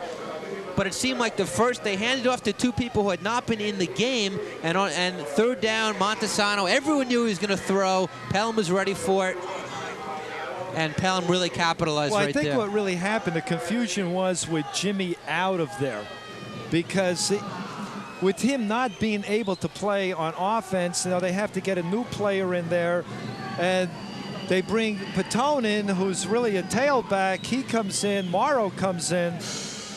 Rickles' second kick. It's taken at about the 15-yard line. And I believe that's Mariani, and he'll take it out to about the 27. So a 12-yard run back for Mariani, and we'll look at our first scoring drive. And our scoring drive is brought to you by Beeline Bus System. Take the Beeline to the goal line, and that's just what the Pelicans did in 3 plays. And they had the 1-yard sneak for Orlando. Always safe, especially in this kind of weather. Got in there.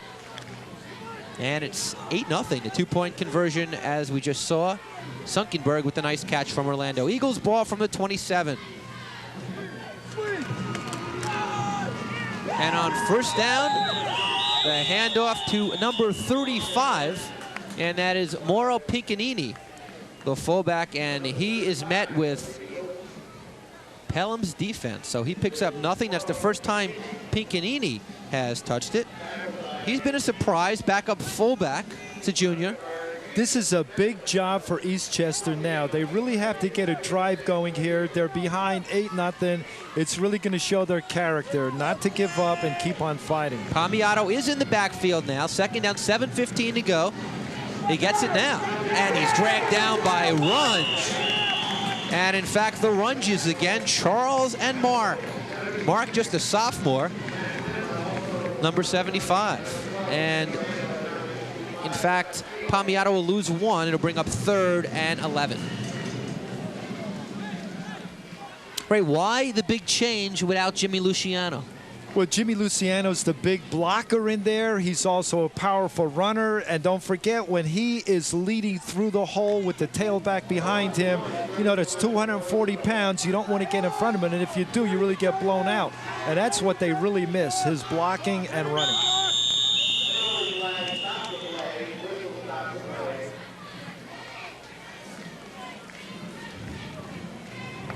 So flags on the play. We got 37 wide in the neutral zone. And that's Cinquemani lining up in the neutral zone, as Ed Cipollari tells us. And now that'll make it even tougher. 3rd and 16. Only the second penalty against the Eagles. But now the momentum is totally swung on the Blue Jersey side.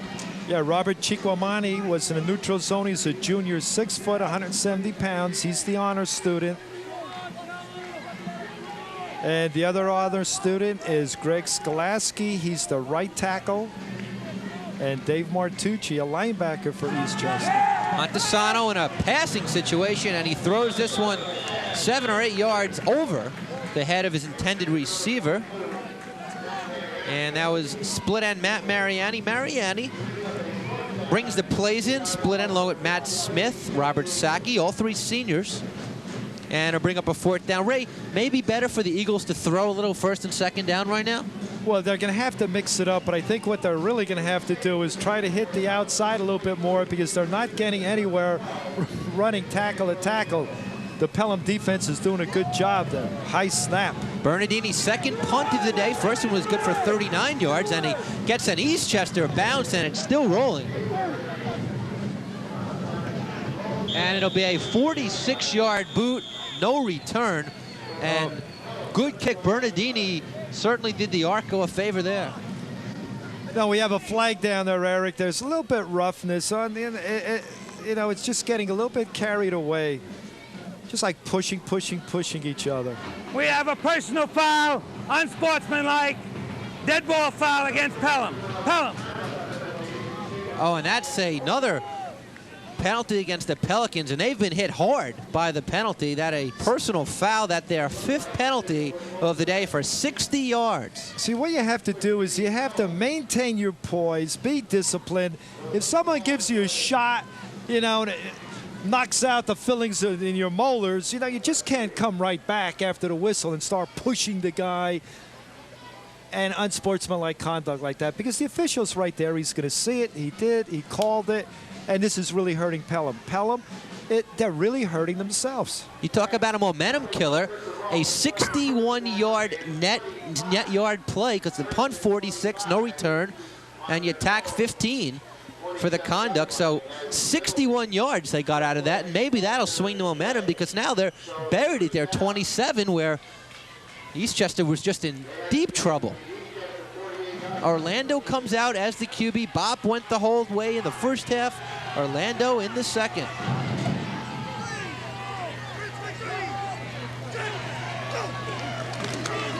And he hands off to his second man through. And I believe that's the fullback Caruso. Well, I was just watching Lance Herbert, the linebacker for Eastchester. What quick feet he has. You know, he's reading the play, goes to his right, his feet are pumping, moving, he goes to his left, boom, he's in there right on a tackle. That's what you want linebackers to do. You want them to be free, have quick feet, not get knocked down, pursue, and make a tackle. Did 2 a yards great on the job on carry. that play. Sorry, right? 2 yards on the carry. It was DeRenzis. So it's 2nd and 23 because the personal foul was marked off. So Pelham in trouble here. Orlando rolling. He'll throw for Rico, intercepted, Eagles. And we talked about the penalties being a momentum killer, and it was. And we're not sure who that was. We're trying to see, but the Eagles are in business. See right here now, Orlando's he's sprinting out to the right. Now, if he sees that he's open to take the yardage, he'll run. But now, he really thinks he has a receiver open. Boom, right in front of him, the ball is picked off. Great play, good interception. Going all the way down and trying to find out who that looks like number 8. I think it's 18, which would be Jeff Maldare. But we're still not sure. Well, if it is number 18, it is Jeff Maldari. Just a freshman, the ball from the 27. Jeff Maldari's only a freshman. That was a great interception by him. Palmiato gets a few on first down. And I'll bring up second down. That's the first turnover for the Pelicans. And Ray, you talk about the penalties getting you to jam. Anytime you're 2nd and 23, you're forced to throw. That's what happened with Montesano on the other end, and now it happened with Orlando. The defenses are controlling this football game. And it's the penalties that are setting everything up. It's setting this drive up because the interception that Eastchester made. And this right now should give Eastchester, you know, momentum, drive, you know, get the tiger in the eye and take it in. Second down from the 25, 8 to go. Under 4 in the third quarter. Clock has been rolling, 8-0 Pelham. Palmiato again, left side. Gets a few more. See, it's very difficult to run a counter against the Pelham defense tonight because they're playing very well. They're covering the gaps. They're in their position. They're not being faked out. They're not being blocked. They're staying nice and low. Going to have to do is go to the outside, hit the outside, and maybe with an option or rolling out with the quarterback, Todd, maybe taking it or dumping a pass off, you know, close to the sideline. The Pelicans' leading tackler, Anthony Galliani, made that tackle along with Matt Fenlon. It's 3rd and 7. Eagles 2 for 5 on third down. Palmiato right into the middle of the line. He won't make it, but 2 down territory there. So he got a few, and it'll bring up 4th and maybe 3. You see right here, they're in a power eye. Oh, there's movement. Movement before the ball. That should have been offsides. Okay, here's the power. It's like a wedge play right up the middle. Everybody block, hit your man, shoulder pad, and just drive forward. And you could name the tackler on that play, about 7 blue shirts in on Palmiato. Now without Luciano, Palmiato is the Eagle offense suddenly from second string to being their offense. 4th and 4, 2:20 in the third. And there he is. Will he get outside? And he met number 43 for Pelham, Dave Trombetta. And first down, and everyone knew that was coming. It came anyway, and Palmiato's speed got it done. That's what you had to do right here. Go to the outside, attack that outside. Nice tackle right there, good hit. Coming up, boom. That's what we call painting helmets. He painted his helmet, collision. Helmet to helmet. 7 yards, first down, all the way to 14. Gets it again to the outside. And he's run out of bounds by Galliani, also Bob. Now, what's happening is that Eastchester is getting to the outside. What Pelham has to do is get those defensive ends and have containment. They can't get blocked in. That's a mortal sin. They just have to hit, go 1 foot behind the foot of the offensive end and contain. Don't let anybody get outside. That's the key right here to the Pelham defense, the defensive ends containing. Now, Palmiano, who plays defense as well, has got to be tired. He's carried it 5 in a row. Jimmy Luciano is back in the lineup for the Eagles. From the 12-yard line. Palmiano on the pitch, and that time, absolutely nothing. Hello, Dave Rickle, as the big 6'5" senior meets him on the left side, and nothing that time for Palmiano. See, Eastchester's attacking the outside. Now, play after play, they have to mix it up, go a little bit inside. Now, Pelham makes a good adjustment, containing to the outside, and there's hardly any of a gain there. Don't forget the defensive backs. If someone's rolling out or running the ball to the outside, you have the Pelham defensive backs. They are rotating into the ball, so guys are coming up flying quickly to make that play. And the time is stopped on the field. The Eagles have a 3rd down. They're 3 for 6. And Joe Luciano, who is the offensive coordinator for Eastchester, is out there ready to talk to the team. And I'm sure that he was talking to Fred DiCarlo, who is the eye in the sky for Eastchester, like what plays to call, what's open. Neither of these teams have a JV. Eastchester doesn't even have a modified, which is why the freshman who made that interception, Jeff Maldari, just in 9th grade, but nowhere else for him to play. Pelham has a modified program. And don't forget to join Westchester's newsman Kevin McCabe every Thursday live at 6:30 for what's happening in Westchester. Cable 3 News with Kevin McCabe. Also like the opportunity to mention that this game, by the way, the Pelham Booster Club is responsible for the Colonial Cup. We talked about how it originated with Pete down the field earlier, but the Pelham Booster Club does a great job. Just one of their many events. And they are very good to the Cable 3 crew. I know when we go there, they really do a great job. 3rd and 8 from the 14. Key play. Montesano to throw, and it's batted down by Rickle.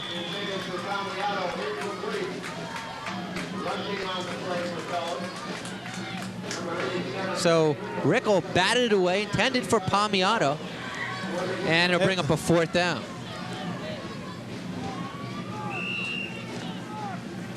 Now right here, Todd needs good pass protection. Right there, to throw was low, was not on target to the receiver, just threw almost like into the ground. But what he needs is pass protection.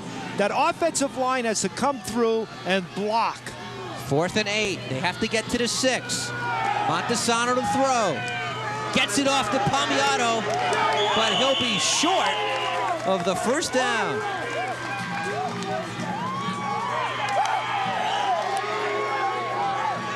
And the Pelham defense has held. You see, there's good blocking here. Eastchester, good pass blocking. There's the pass, nice pass. Palmiano, oh, he had to turn around. That slowed him up for a foot or two. That slowed him up. He had to turn around. He would have picked up possibly that 1st down. He would have sped right down that sideline. Ball should have been thrown a little bit in front of him, not behind him. You have to give the defensive credit to Pelham. They really hung in there. They're really reacting quickly to the ball. Good defensive pursuit. Ball on the 12-yard line. Final minute, 3rd quarter, Pelham football. Orlando been the quarterback the whole 2nd half, and he takes it himself. And he gets out of bounds. In on the tackle is Maley and Bernardini, along with Luciano. Didn't get much. Look at Orlando. Got 3. Orlando plays tailback. He plays quarterback. You know, what a talented athlete. He's an all-league player in hockey. Honorable mention, all-league in baseball. Got 3-year starter in football. It's like he does it all. He's playing quarterback, tailback, plays defense. He sells programs. He's going around. He's hot chocolate, anybody, you know. He's doing everything. 46 seconds, quarter 3 from Memorial Field. Pelham on top of Eastchester 8-0. 2nd and 7. In motion is Sunkenberg. Orlando, and that time he ran right into 3 Eagles. And Anthony Codio, linebacker, the first of them, and he's just a junior, had some ankle problems early in the season, but he's recovered and made a nice play there as he will lose 6 yards on that mistake. Anthony Codio was the starting linebacker last year. He didn't play in the Bronxville game this year because of an ankle injury. He's tough in there, but you have to give credit to the defensive ends of Eastchester. That's Nardini and Joe and Jimmy. I'm thinking of his father, Jimmy Luciano, doing a great job at defensive end, keeping that containment. Mentioned he was sick at halftime, but he was out there on defense here in the third quarter. Give him the Pepto-Bismol, Mylantic, a couple of minutes rest. You got to go in there and play. Well, tell you, if they're to be successful, they may need him on in that final quarter. They trail 8-0. They have had it inside the 23 times, come away with nothing. Big play here, 3rd and long. 3rd and 11. Orlando, number 12 is the quarterback. See Dorenzis, 22, bottom of your screen. Gets the football. And he gets a couple, but that's about it. Herbert makes the tackle, the other linebacker. And he maybe got 3, and that will be the final play of quarter number 3, I believe. We'll wait for the official word. And it is. So 3 through 3 here at Memorial. It's 8-0. Pelham over Eastchester. Final quarter next.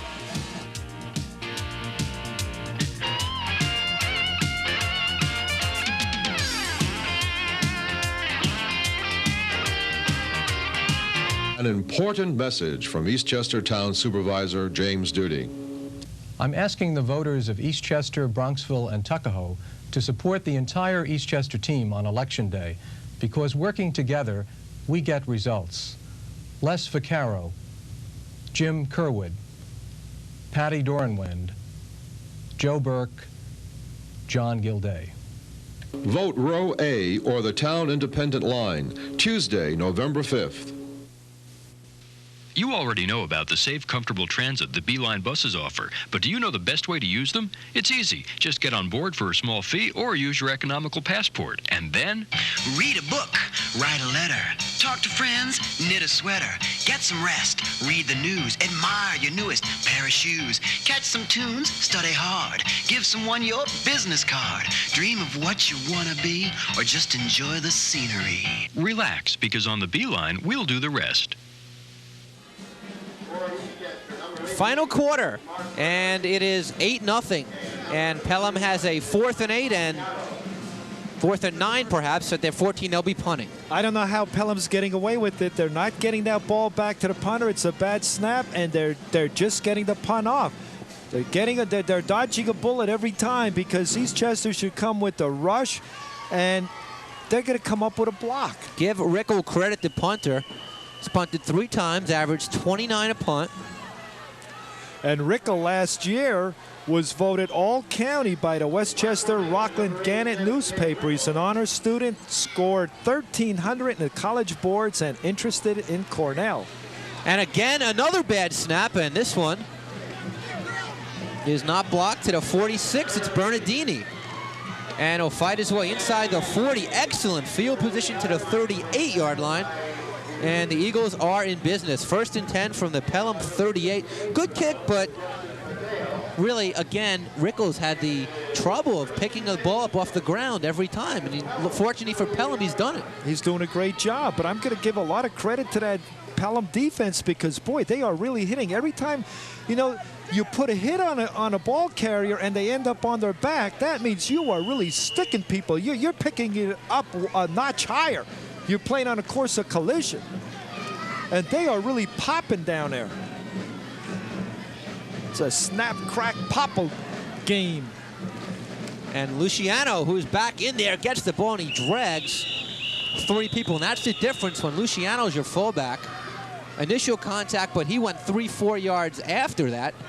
It would have been no gain. Instead, it's 3. And here comes another flag.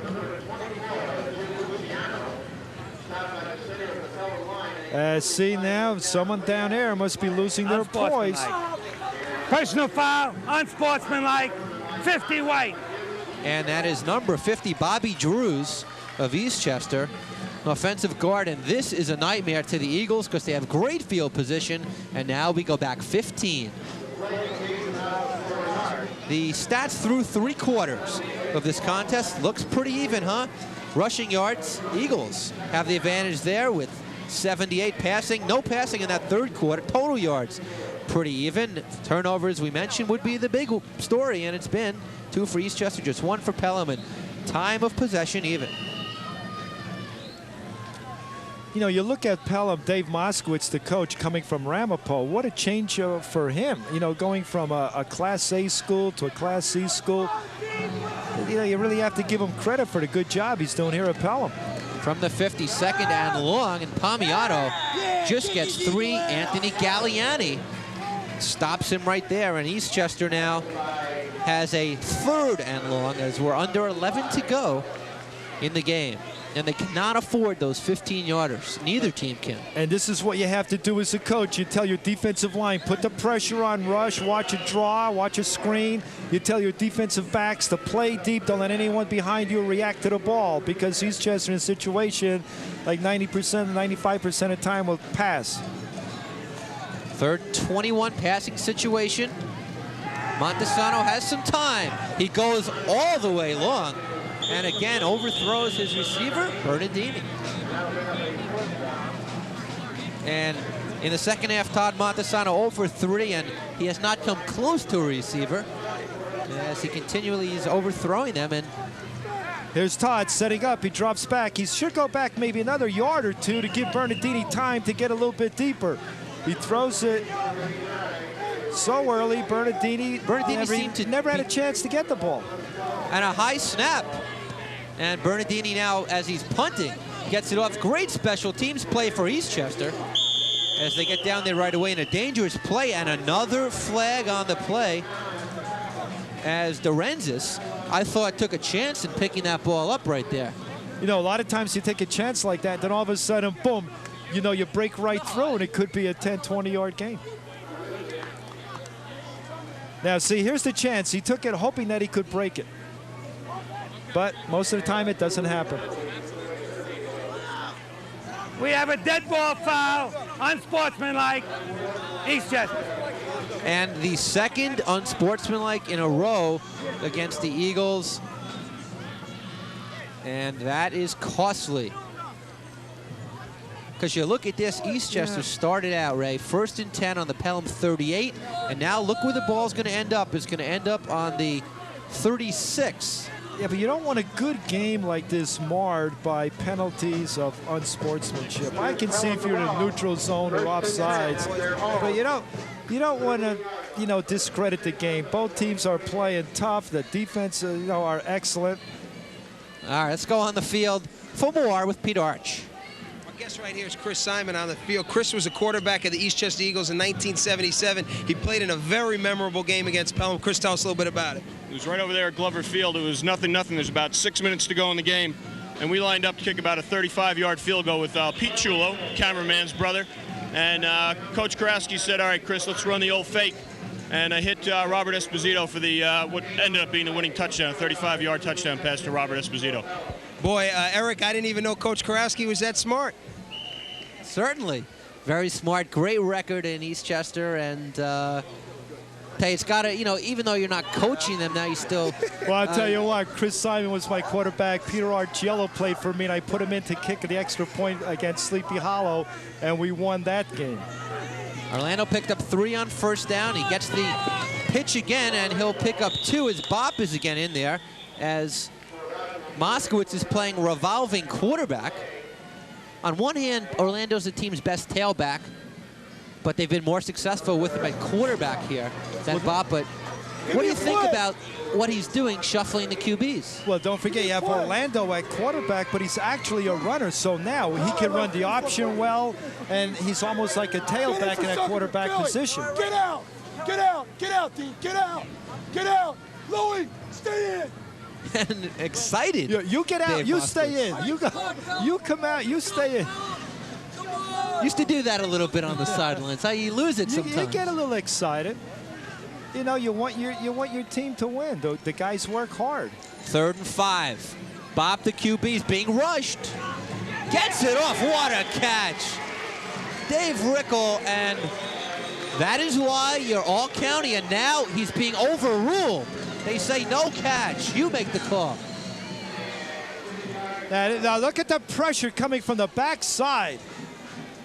Okay, there he is. He has it. Oh, maybe. Oh, maybe he did not have possession. Wow, and almost a great catch by Rickle. Close to being a fumble as well. As there's John DiArco. His team's down by 8. Their defense has played wonderfully here today. Yeah, his team had a good week of practice. They were really up for this game. They were psyched.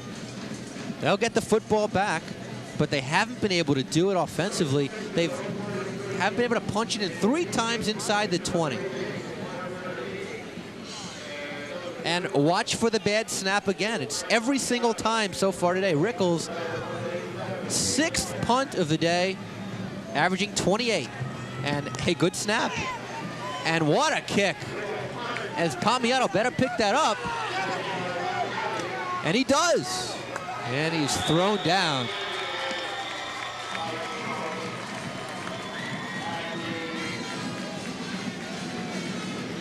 So that will turn into a 37-yard net on that punt. And Eastchester has it inside their 20. Maybe their 19. First down, they got 81 yards to go. There's 8:11 to go here at Memorial Field. Eric Lubitz, Ray Kurowski, Peter Archiello. This is a tough job right now for Eastchester because you really get that feeling now that the momentum is going in the favor of the Pelham defense. Bernardini in motion. Palmiotto to the right side, and he gets a couple. He's tackled by Sung Soo Bai, the senior nose guard for the Pelicans.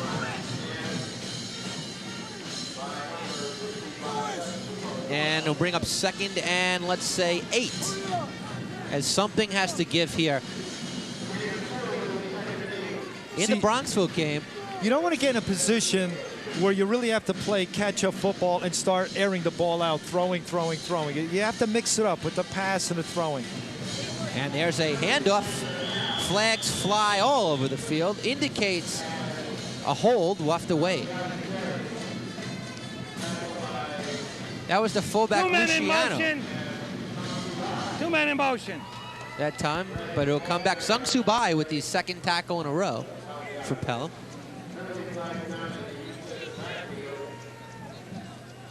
And Eastchester's been penalized now 5 times, and it's all been as of recent.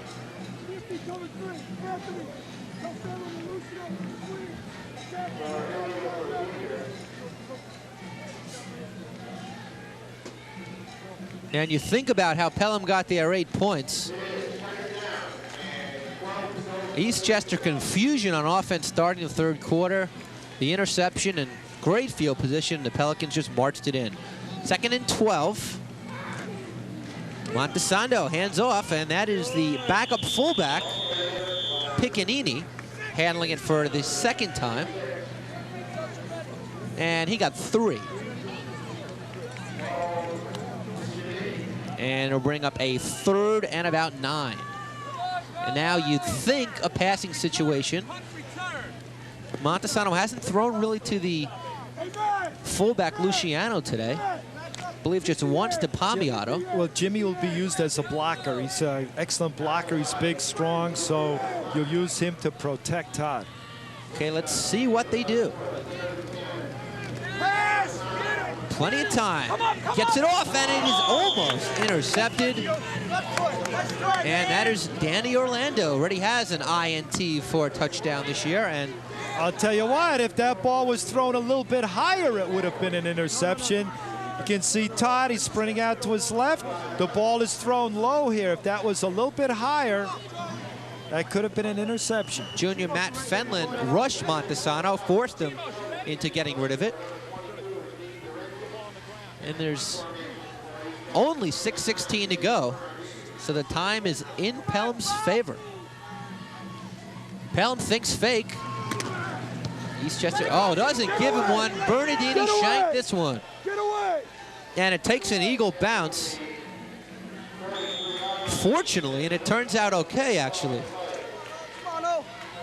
Turns out to be a 25-yard kick with no return, but they got lucky because Bernardini kicked that one right up in the air. And that's exactly what you have to do. When that ball is bouncing on the ground like that, the best thing to do is stay away, and that's exactly what Pelham did. So Pelham has it in Eagle territory at their 47. They lead it by a score of 8-0. Third quarter touchdown. The only points in this contest. 2 years ago, Pelham beat Eastchester 6-0 on this field. Also in bad weather conditions.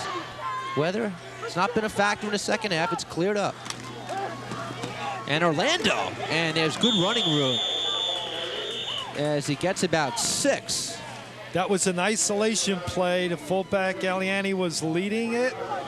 What happens there that the offensive lineman blocked, the defensive lineman, Galliani's the fullback, he goes right on the linebacker, and then the tailback goes right off the fullback's block to pick up that extra yardage. Isolation play. 2nd and 4. And then now Pelham's in a power eye right. They send the halfback and the fullback, tailback leading. That would be called a blast. And Eastchester all over that play.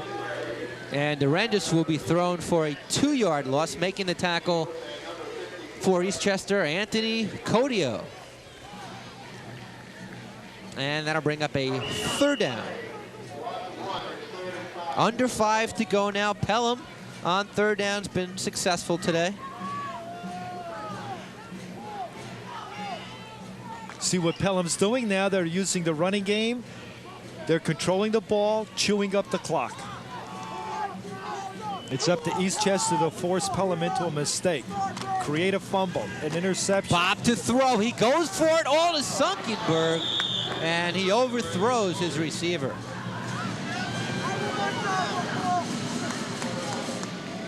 And it'll bring up a punting situation, and Eastchester will have another chance. One more time.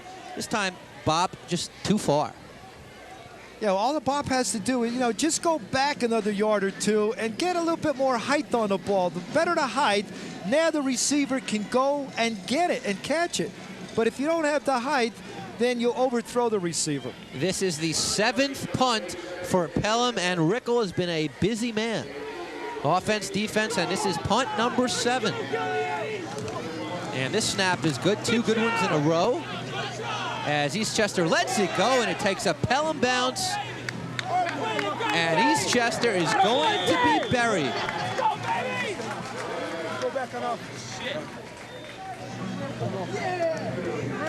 And it's on the other side of the field from where we are, so we can't tell exactly where it is. But I believe it's inside the 10-yard line.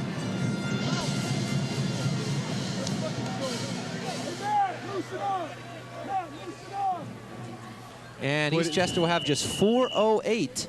So still waiting to see the spot. And it is the 7. The 7-yard line. So a break for the Pelicans. And Eastchester will now have exactly 4 minutes to go 93 yards. The Pelham band is right in front of the booth here, and they are going hyper. I mean, they are like blowing my ears out. Well, they're into it. This is the big rivalry for them, the Colonial Cup. The 4th year of the Cup, they've won 2 of 3. Tell you, the last year, Pelham in a slaughter over the Eagles. This year, it's been a game.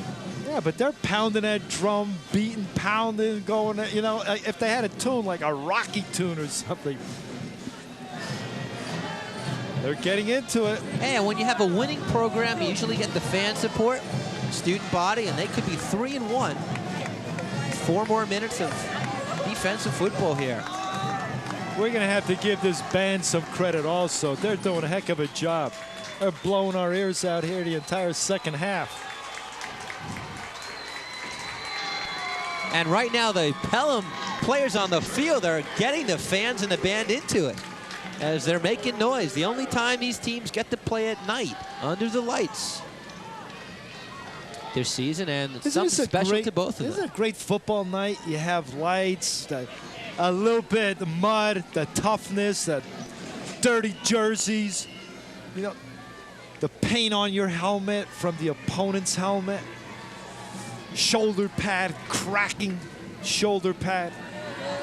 Not a lot of time left. Montesano over the middle, complete. And I believe that's Matt Smith, number 80, and that's what the Eagles are going to have to do now. Matt Smith completed it. There's first down yardage. Matt Smith is the split end, 5'8", 160 pounds. He also plays hockey.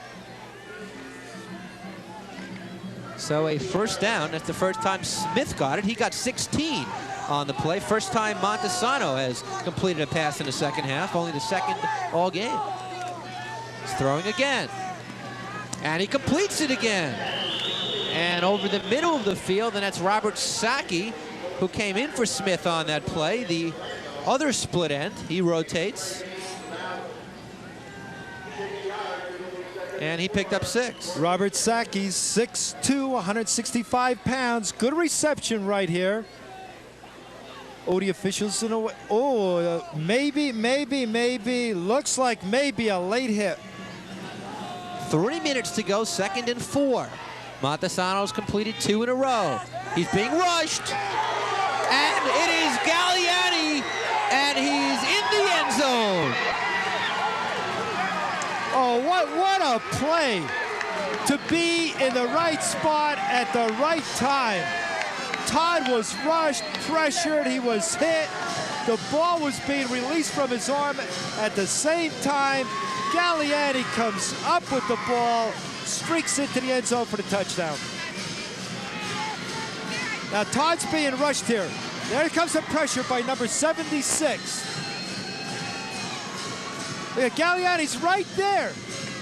Comes up with the ball, goes in for the 6 points for Pelham, number 76. That's Matt Fenlon, starting defensive right end, junior, 5'10", 170. Boy, you talk about putting a pressure on. Whew. And Ray, talk about this setup we see here. Well, now we'll all move it over together. It'll be Rickle. He's 4 for 4 this season on extra points. And would you believe, 5 for 5. As it is 15-0 Galliani. Galliani, the senior, 5'10", 175 pounds, a 3-year starter. Last year he was a guard. This year he's playing fullback. Great linebacker. He was a catcher on the New York Empire State baseball team. He also participates in winter track. There he is, number 41. Now watch, Fenlon's going to rush Montesano. There's the pressure right there. That's the key. Look at this. Todd's ready to pass. There's Galliani. Has the ball. He knows he has a touchdown, and what a happy young man he is. He's also a great baseball catcher. Look at him, he has that neck collar on, the bull neck. It looks tough there. And a happy Anthony Galliani. And it's 15-0. And Ray, what do you think about maybe Montesano's throws? He can complete a pass. What about mixing it in more, the passing and running game throughout the game? What's your feel on that? Well, in the second half, you know, they're really forced to throw the ball a little bit more. But how about from the outset? From the onset, you want to mix it up. But first of all, you want to establish the running game. Now you can work a play-action pass, you know, throw the pass here and there. But the key is you have to establish the running game. So then and Galliani, rather, Rickles had a great game kicking the ball, and that time he kicks it all the way into the end zone, so the Eagles will get it at their 20. See, if you establish the running game, now the linebackers are playing up tough. They're stopping the running game. Now you throw the pass. You know, you have to mix it up all the time throughout the game.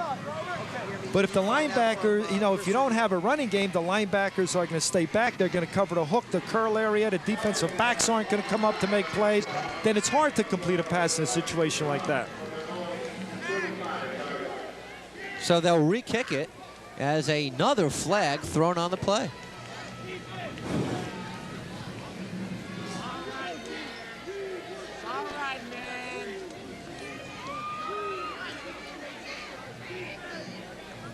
And here's our latest scoring drive brought to you by the Beeline bus system. Take the Beeline to the goal line, and nice scoring drive here as it's a defensive interception by Galliani. Give Fenlon a credit. He won't get one in the paper in the box score, but he made the play. Galliani, the recipient of the gift, 29-yard INT return, and the clincher. It's 15-0.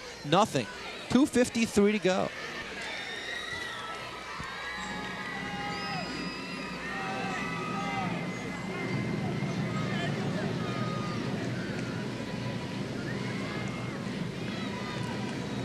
So that was against Pelham. They'll do it all over again. And Orlando will kick off. So Rickle is kicked off enough. Orlando kicks off. Palmiano takes it in his own territory, breaks a few tackles, and he gets back to about the 40. Great second effort for Palmiano. Looked like he was down around the 35. No, one thing right there that Pelham does very well on that kickoff team, the guys going down stay in their lanes. Everybody was in their lane. No one overreacted. There was no opening to break it through. That's what you call being fundamentally sound, well coached. You tell your guys stay in your lanes, and they do their job. 1st and 10 from the 40. And the Eagles have a new quarterback in there, and he is quickly thrown for a loss, and it's Chris Miele, the second Eastchester quarterback. Dave But Rickle's he's doing quickly a great thrown. job. There's a defensive right tackle. He's really coming across, penetrating. He's getting in the backfield of Eastchester and coming up with some real nice key tackles. 2nd and 15. Miele is the other quarterback. He's a senior, a little bit quicker, runs the option better.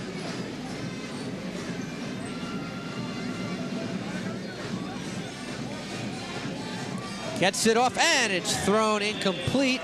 And that pass intended for Bernardini of Eastchester. And Ray, tough for a guy to come off the bench and start throwing.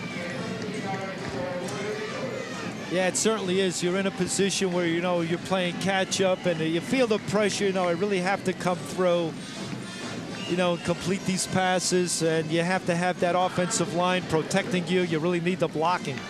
Now Eastchester will stop the clock. Minute 47 to go. They trail 15-0. They got to be a little frustrated at the score. They certainly defensively played an excellent football game. And there's a Pelican player with a hand hurt. That's Gus Chimos, and he has just been named our MVP for today's game. And I'll tell you, really Boy, he's a tough in this competitor. game. Look at him. He wants to go in there. He wants to play with that injury. He doesn't care if his arm's bandaged up or what. He wants to go in. And it's very tough picking an MVP for a type of game like this. Yeah, but I think Gus Chimos really came up with a key interception right there. That's what, you know, brought Pelham to their first touchdown. And Galliani, he played a great linebacker job. The defensive backs, you know, great defensive job by Pelham. By Eastchester, too, because the 2 touchdowns, one Eastchester's offense gave up, and the other they basically gave up again with the interception. So you can't really blame the Eagles' defense. They played almost flawlessly. It's a shame that one of these defenses has to lose it, but Pelham's has come up with the shutout, at least up to this point. Still minute 47 to go. Eastchester would like to get some points.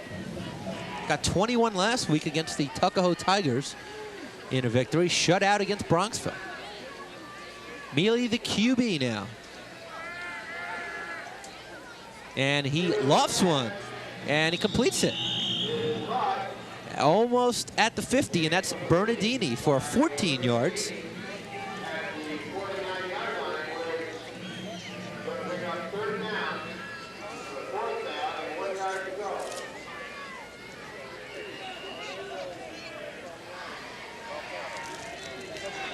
So a minute 40 to go. It's a first down Eastchester at their 50, at the 49. That's what Eastchester's going to have to do now. Pass the ball, hit the man close to the sideline. If he can catch it, go down for a touchdown. Okay, if not, step out of bounds and stop the clock. And up the middle, 2 or 3 yards. Don't understand that call. That's the fullback, Luciano. You see, there's a timeout called. Oh, they're taking time to move the chains. Okay, so I correct myself. Now I see why they did that, because they did not have the first down the previous play, so now they do. From the 48. Mealy rushed, and Fenlon gets him again. And hey, Matt Fenlon with his second sack. He's played unbelievable right defensive end. Just a junior. See, that's the key to a great defense, are the defensive ends doing that job, containment. Now, who's blocking him? Because twice he created the interception last time. Now, he's coming in like a mad dog in a meat market. Boy, look at that. The pressure, boom! Lays a big hit on him, turns around, shows his joy and happiness. And he certainly could be an MVP. As could Galliani, as could several of the defensive players. Yeah, Charles Runge. Well, the entire defense are MVPs. Mealy to Bernardini, and he drops it. And Bernardini had, count them, 6 Pelham defenders right around him. And he had a loft for it. That's dangerous. You usually have either single or double coverage. It looks like they were a little bit more. Quintuple coverage right there. So there's 36 seconds to go to bring up 3rd and 21. As Pelham is close to going 3-1 on the season. And hey, they right now have to be reckoned with in League 3A. Everyone says Nanuet, Byram Hills, but I tell you, Dave Moskowitz is doing a tremendous job. Mealy goes long for Bernardini again. And that's broken up. That's broken up by Bob. We have 29 seconds to go. We'll come back with the final few seconds next.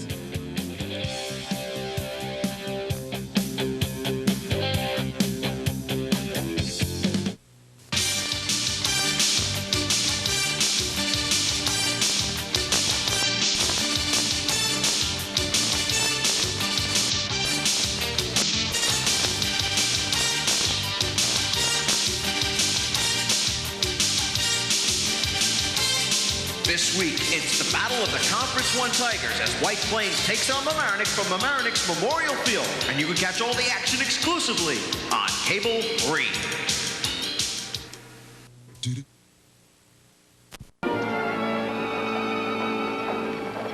Line of journalistic duty.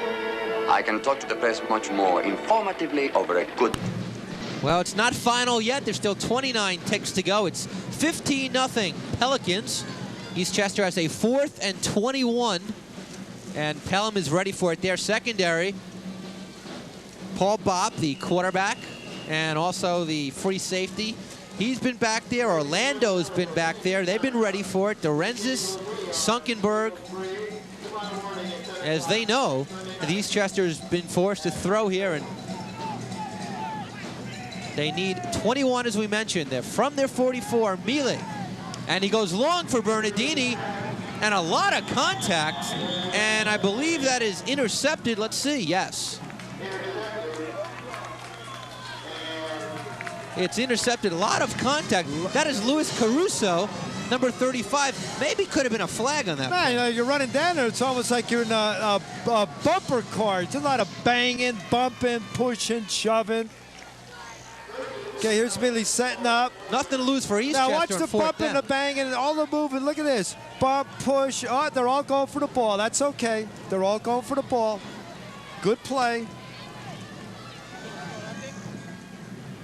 So that should do it, and we may not have to run another play as Pelham in no rush to jump out of the huddle. They will go to 3-1. They will go to 2-0, and they are jumping up and down here in Mount Vernon because the Pelicans have shut out the Eastchester Eagles by a score of 15-0. And for the 3rd straight year, the Colonial Cup will stay in Pelham.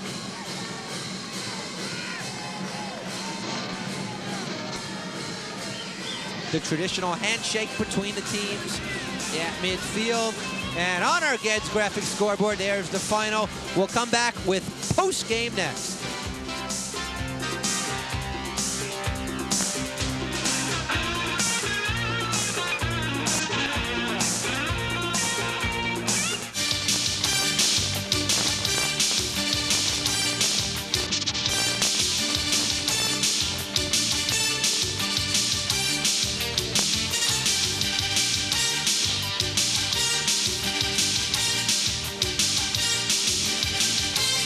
This week, it's the Battle of the Conference 1 Tigers as White Plains takes on Mamaroneck from Mamaroneck's Memorial Field. And you can catch all the action exclusively on Cable 3.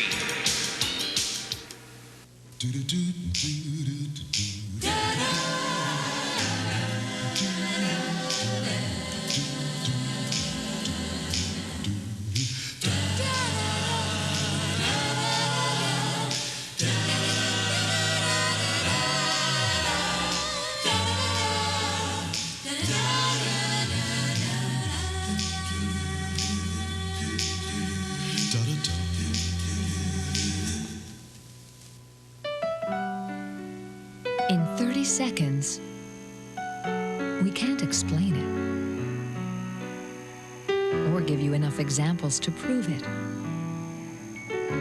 But if you spend the next 12 months under the care and coverage of Physicians Health Services, you'll know why PHS is healthcare at its best.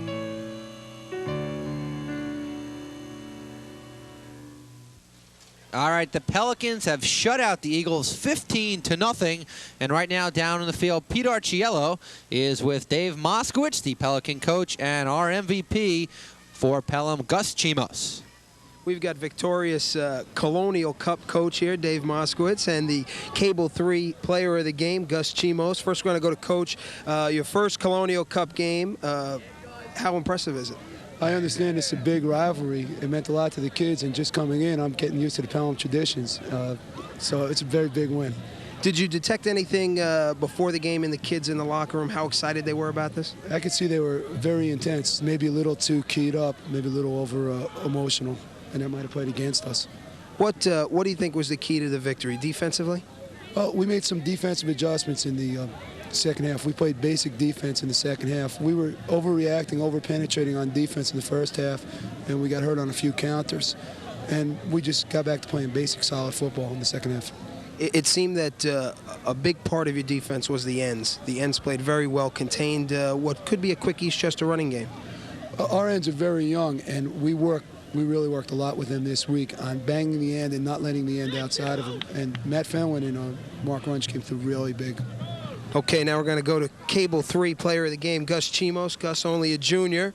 First Colonial Cup game. Congratulations. How do you feel about the win? I feel really pumped up, man. The guys said it was good, and it's as good as they said it was. The feeling to win is the best, I'm telling you. The big play for you was the interception in the third quarter. Tell us a little bit about it. Well, it looked like they went to a play-action pass, and I saw it right away. I dropped back, and I saw he was a lefty, so I keyed out, and I saw him. It was right there, right to me, and I just picked it in. Coach, I know that he had said a couple times earlier in the game to watch the play-action pass. Is that something that the defense knew coming in that Eastchester used quite a bit? Right, we knew from scouting that they did that a lot, and when they were back in defense, that's what we needed to do. And so we stuck together as a team, and we were able to bring it in. Last question, I see a little wrap on your hand there. What happened there? Well, on a couple of gang tackles that we needed to do, I got banged a couple of helmets together, and so it's all right. It'll be all right. Nothing serious? No, nothing serious. I'll be back next week, ready to play. Okay, Coach Moskowitz, 3-1 now. Next week, obviously another big one. How do you feel about this? We're not looking to measure our season in wins and losses. We're just looking to measure an improvement, and this was a real character builder for us. We're just starting to rebuild the program, so we take them one at a time. Okay, that's the story down here from the field. Victorious coach Dave Moskowitz and the Cable 3 player of the game, Gus Chimos. Back up to you, Eric. All right, Peter, thanks a lot. There's our final. Pelham 15-0. Chimos, as well as the entire Pelican defense, really played a great football game. We'll get to our final statistics. And we'll start off by showing you first downs. Eagles, 7. Pelicans, just 5. Yards rushing for the Eagles, the main man was Palmiato with 66 yards and 49 for Orlando for Pelham. Total yards passing for Eastchester, 58 yards passing for Montesano, 3 for 8, and Bopp was 4 for 7 for 37 yards. Total yards in favor of the loser, the Eagles. Same as time of possession, but the turnovers, 4 of the 5 on the Eagles side, and that was costly. The scoring summary for today's contest. Only 2 scores. Pelham's Orlando, a 1-yard quarterback sneak in the 3rd quarter. And the 4th quarter, Galliani's 29-yard interception return that Matt Fenlon caused. And those the 2 scores as Pelham improves to 3-1 with the shutout. Next up on our Cable 3 schedule, Bronxville and Rhinebeck. And we'll have that one for you from Rhinebeck's field. So that about does it. Once again, our final, the Pelicans defeat Eastchester 15-0 for Ray Karowski, Peter Archiello, and our director, Paul Caridio, our entire Cable 3 crew. This is Eric Lubitz. The Pelicans shut out the Eagles.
Whoever thought an English